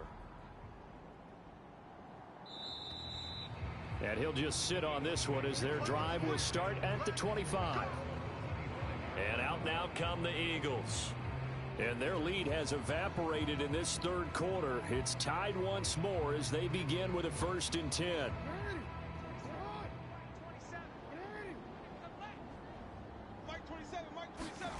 Now Jackson. This is Fant on the short completion. He's going to be dropped following a pickup of 7 past the 30 to the 32. They go play action now. Jackson going right back to Fant. They call his number again. It's his 6th catch and a first down.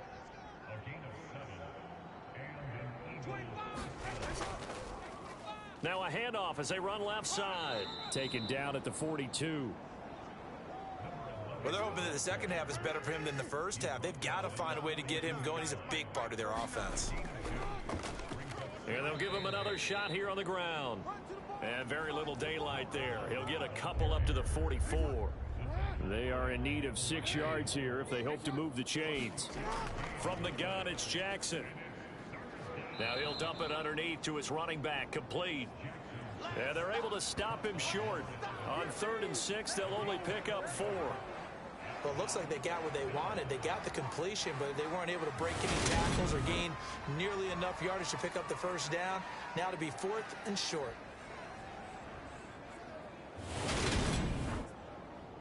The Eagles send out their punter now as he'll punt it away for the second time. This is away, but boy, headed straight for the sidelines. There, this punt will go out of bounds. I think it'll be inside the 25, and it will. Right at the 24-yard line is where they'll spot it. Here's the Dallas offense now heading back out onto the field. And that last drive was very, very balanced, pretty methodical. You think they go that route again? I'm always of the school that until they stop me from doing something, I'm going to continue. And I think that that's exactly what they'll look to do. But the beauty is the balance that they've created sets up opportunities for big plays. Looks like a run, turn it into a play action, and throw one deep. 98 yards rushing for him now with a couple of touchdown runs to boot. Second down at 4. Throwing, Prescott, and that'll be incomplete. Took a pretty good shot as he tried to pull that one in. Couldn't hang on, third down. And those two just haven't been in sync thus far. They've done a nice job against him, but still, with his talent, you would expect them to have more completions to him in this game. Now they face a third down and 4 after that incompletion on second down. Draw play, Edmonds. And they get him down, but not before he takes it across the 40-yard line. It's a gain of 12, and the Cowboys pick up the first. What makes a draw play like that successful? Well, we did see it where he made the first wave miss, and that was a big part of it. But a lot of it is just being actors back there. Making the defense think it's going to be a pass.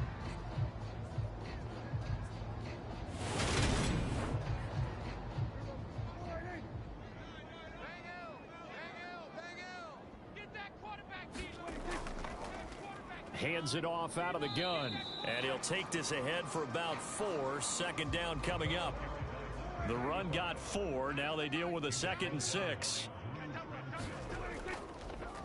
And they'll keep leaning on the running game. Back to the ground. And this is going to be a Cowboys first down as good running gets him to about the 44. And hold on here, because on that last run, it looks like we have a player who was shaken up. The medical staff will attend to him, and we will step aside. And this should be the final play before the quarter ends.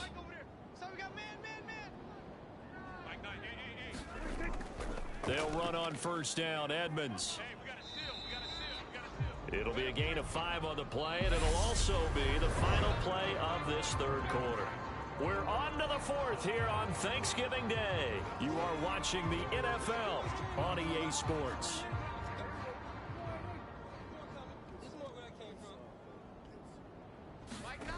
From the 39, Prescott. And this is going to be intercepted. And the Eagles are going to take possession of the football. Well, we say it often, Charles, but not all interceptions are created equally, and that is a big one here in a tie ball game in the 4th quarter. And, Brandon, when games are this close, it usually comes down to the team making the fewest mistakes, and that was one of our mantras back in Tennessee. Coach Major used to say all the time, the team making the fewest mistakes will win. You've got to cut those down to give yourself an opportunity.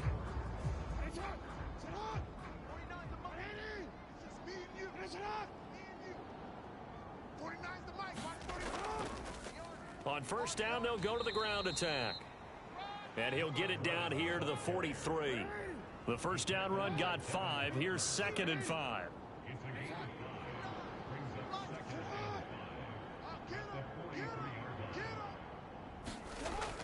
Looking to throw. Jackson. Throwing for his running back, and he's got him complete.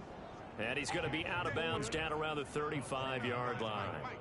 So signs of life in what's been a dormant offense in this second half. Here's 1st and 10. Here's a throw to his running back. It's complete. And he's going to be taken down at the 28-yard line.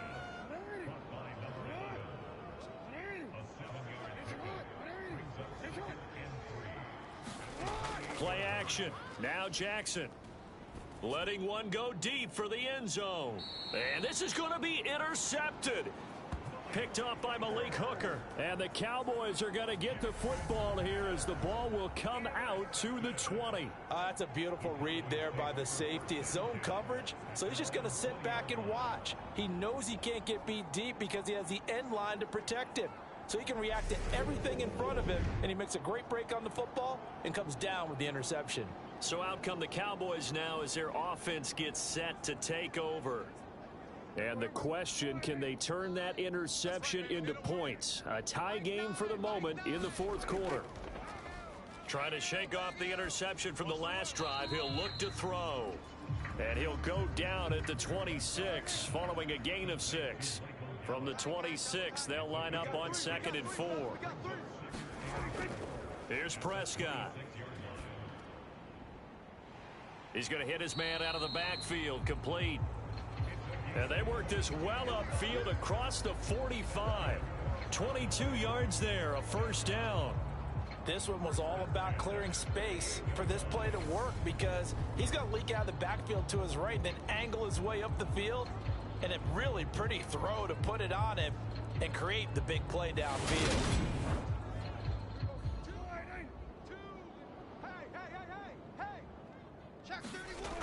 Prescott off play action. Man open downfield is Gallup. He's got it.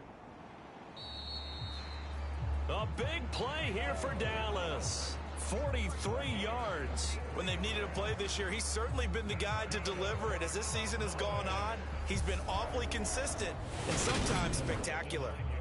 The chain gang hustling to catch up. Here's 1st and goal from just inside the 10.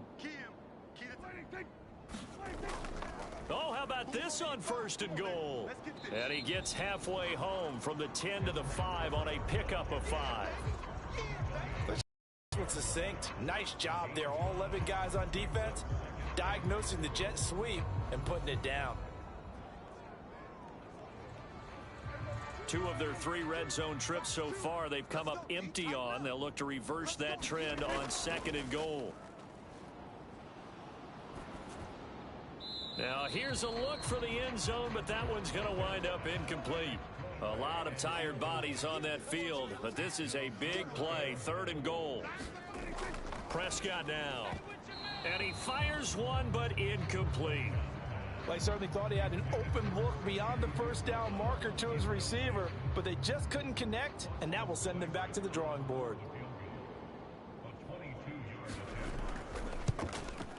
Seibert's kick is good, and they have taken the lead here in the fourth quarter.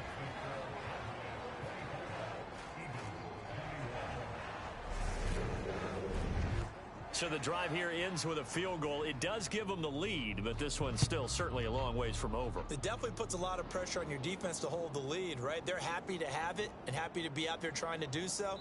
But I know as a former player, in the back of their mind, they're thinking, why don't you score the touchdown and seal this thing?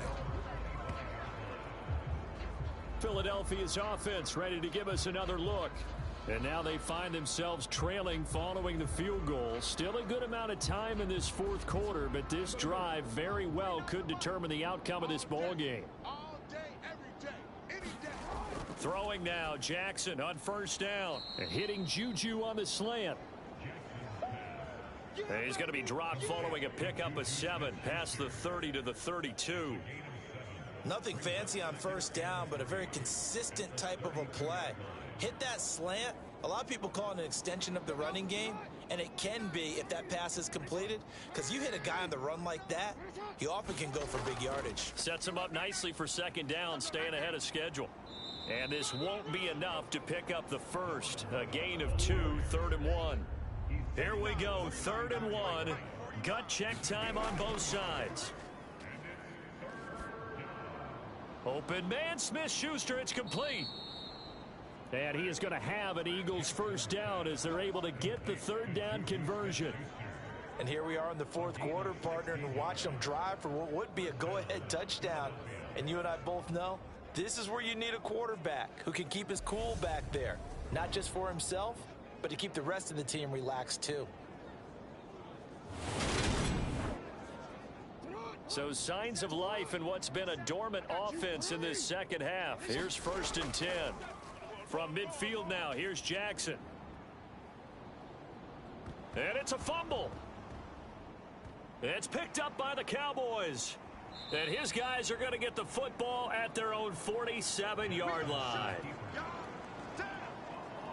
A little careless with the football, and he also had a fumble loss last week, didn't he? He certainly did, and when I'm watching him play, the one thing that comes to mind is always remember, traffic, turbulence, people around you, 2 hands. Get 2 hands on the ball. Grip it tight. I know it looks cool to have it in one hand, but put it away, tuck it away, because you've got to take care of the ball. They'll start on the ground with Edmonds. And across the midfield stripe into Eagle territory. It's a 6-yard pickup, and it gets them to 2nd and 4. Coming up to the line, and they will need to run another play here before the 2-minute warning. Play fake. Here's Prescott. And, he's unable to hold on to that defensively. A potential game changer, but it falls incomplete. To throw is Prescott. This one complete to the running back, Chase Edmonds. And he will have a Cowboys 1st down as they're able to get the 3rd down conversion. 3 points separating these two sides with 2 minutes left to go in the 4th.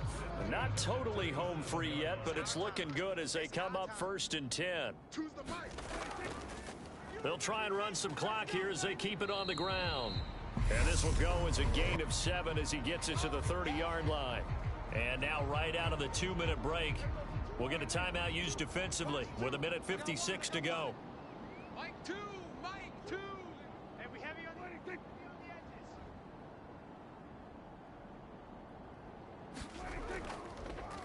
And they'll give him another shot here on the ground. And he'll be a little shy of the 25 here at the 26-yard line. Now the Eagles will use the 2nd of their timeouts. That'll leave them with just 1 remaining in this 4th quarter of play. And they'll run on the inside handoff. And he'll manage to pick up about 4. It's 2nd down. Now the defense will burn their 3rd and final timeout as they'll talk things over prior to this upcoming 2nd down play. One back in the backfield, he'll get the carry. And still about 3 yards shy of a first as the 4-yard pickup brings it to 3rd down. Choose the mic.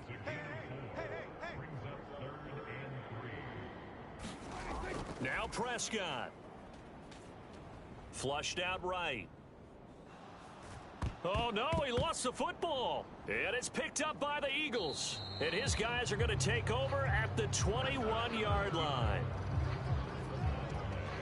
I know when you're looking at the scoreboard clock, we're getting near the end of this game, but they were in what was really called 4-minute offense, and that's practice, meaning taking care of the football, taking time off the clock, not giving them a chance to come back. But bottom line is, what did I say in the beginning? Taking care of the football. That didn't happen. Didn't do it. A costly turnover. Real quick. 27, check Mike 27. Check pass, check pass. Mike 27, Mike 27. Here's Jackson. Now he'll dump it underneath to his running back, complete. The Eagles hustling to the line, clock rolling. Throwing, Jackson. And this one incomplete. Too much contact to hold on to that one, and it's 3rd down. Check Mike 27. Now Jackson. Pass complete, it's Adams. And he will hustle out of bounds. That stops the clock. But, boy, that's just a very minimal gain. And also, keep in mind, it's 4th down. Now, that's going to be a tough one to explain when they get together and watch the game film, isn't it? I mean, they had the right call, had the out route. He's got to know where the 1st down sticks are, yet he steps out of bounds that close. Not their best play. On 4th down, they'll try and run for it. And, boy, is he close. Did he get there? No, they're going to say he's short of the line to gain. They had to go for it with such little time remaining. And Dallas, they'll take over in terrific field position. So 1st and 10 now from the 30. Prescott, he goes down to a knee, and that should just about do it. Switch, switch, switch.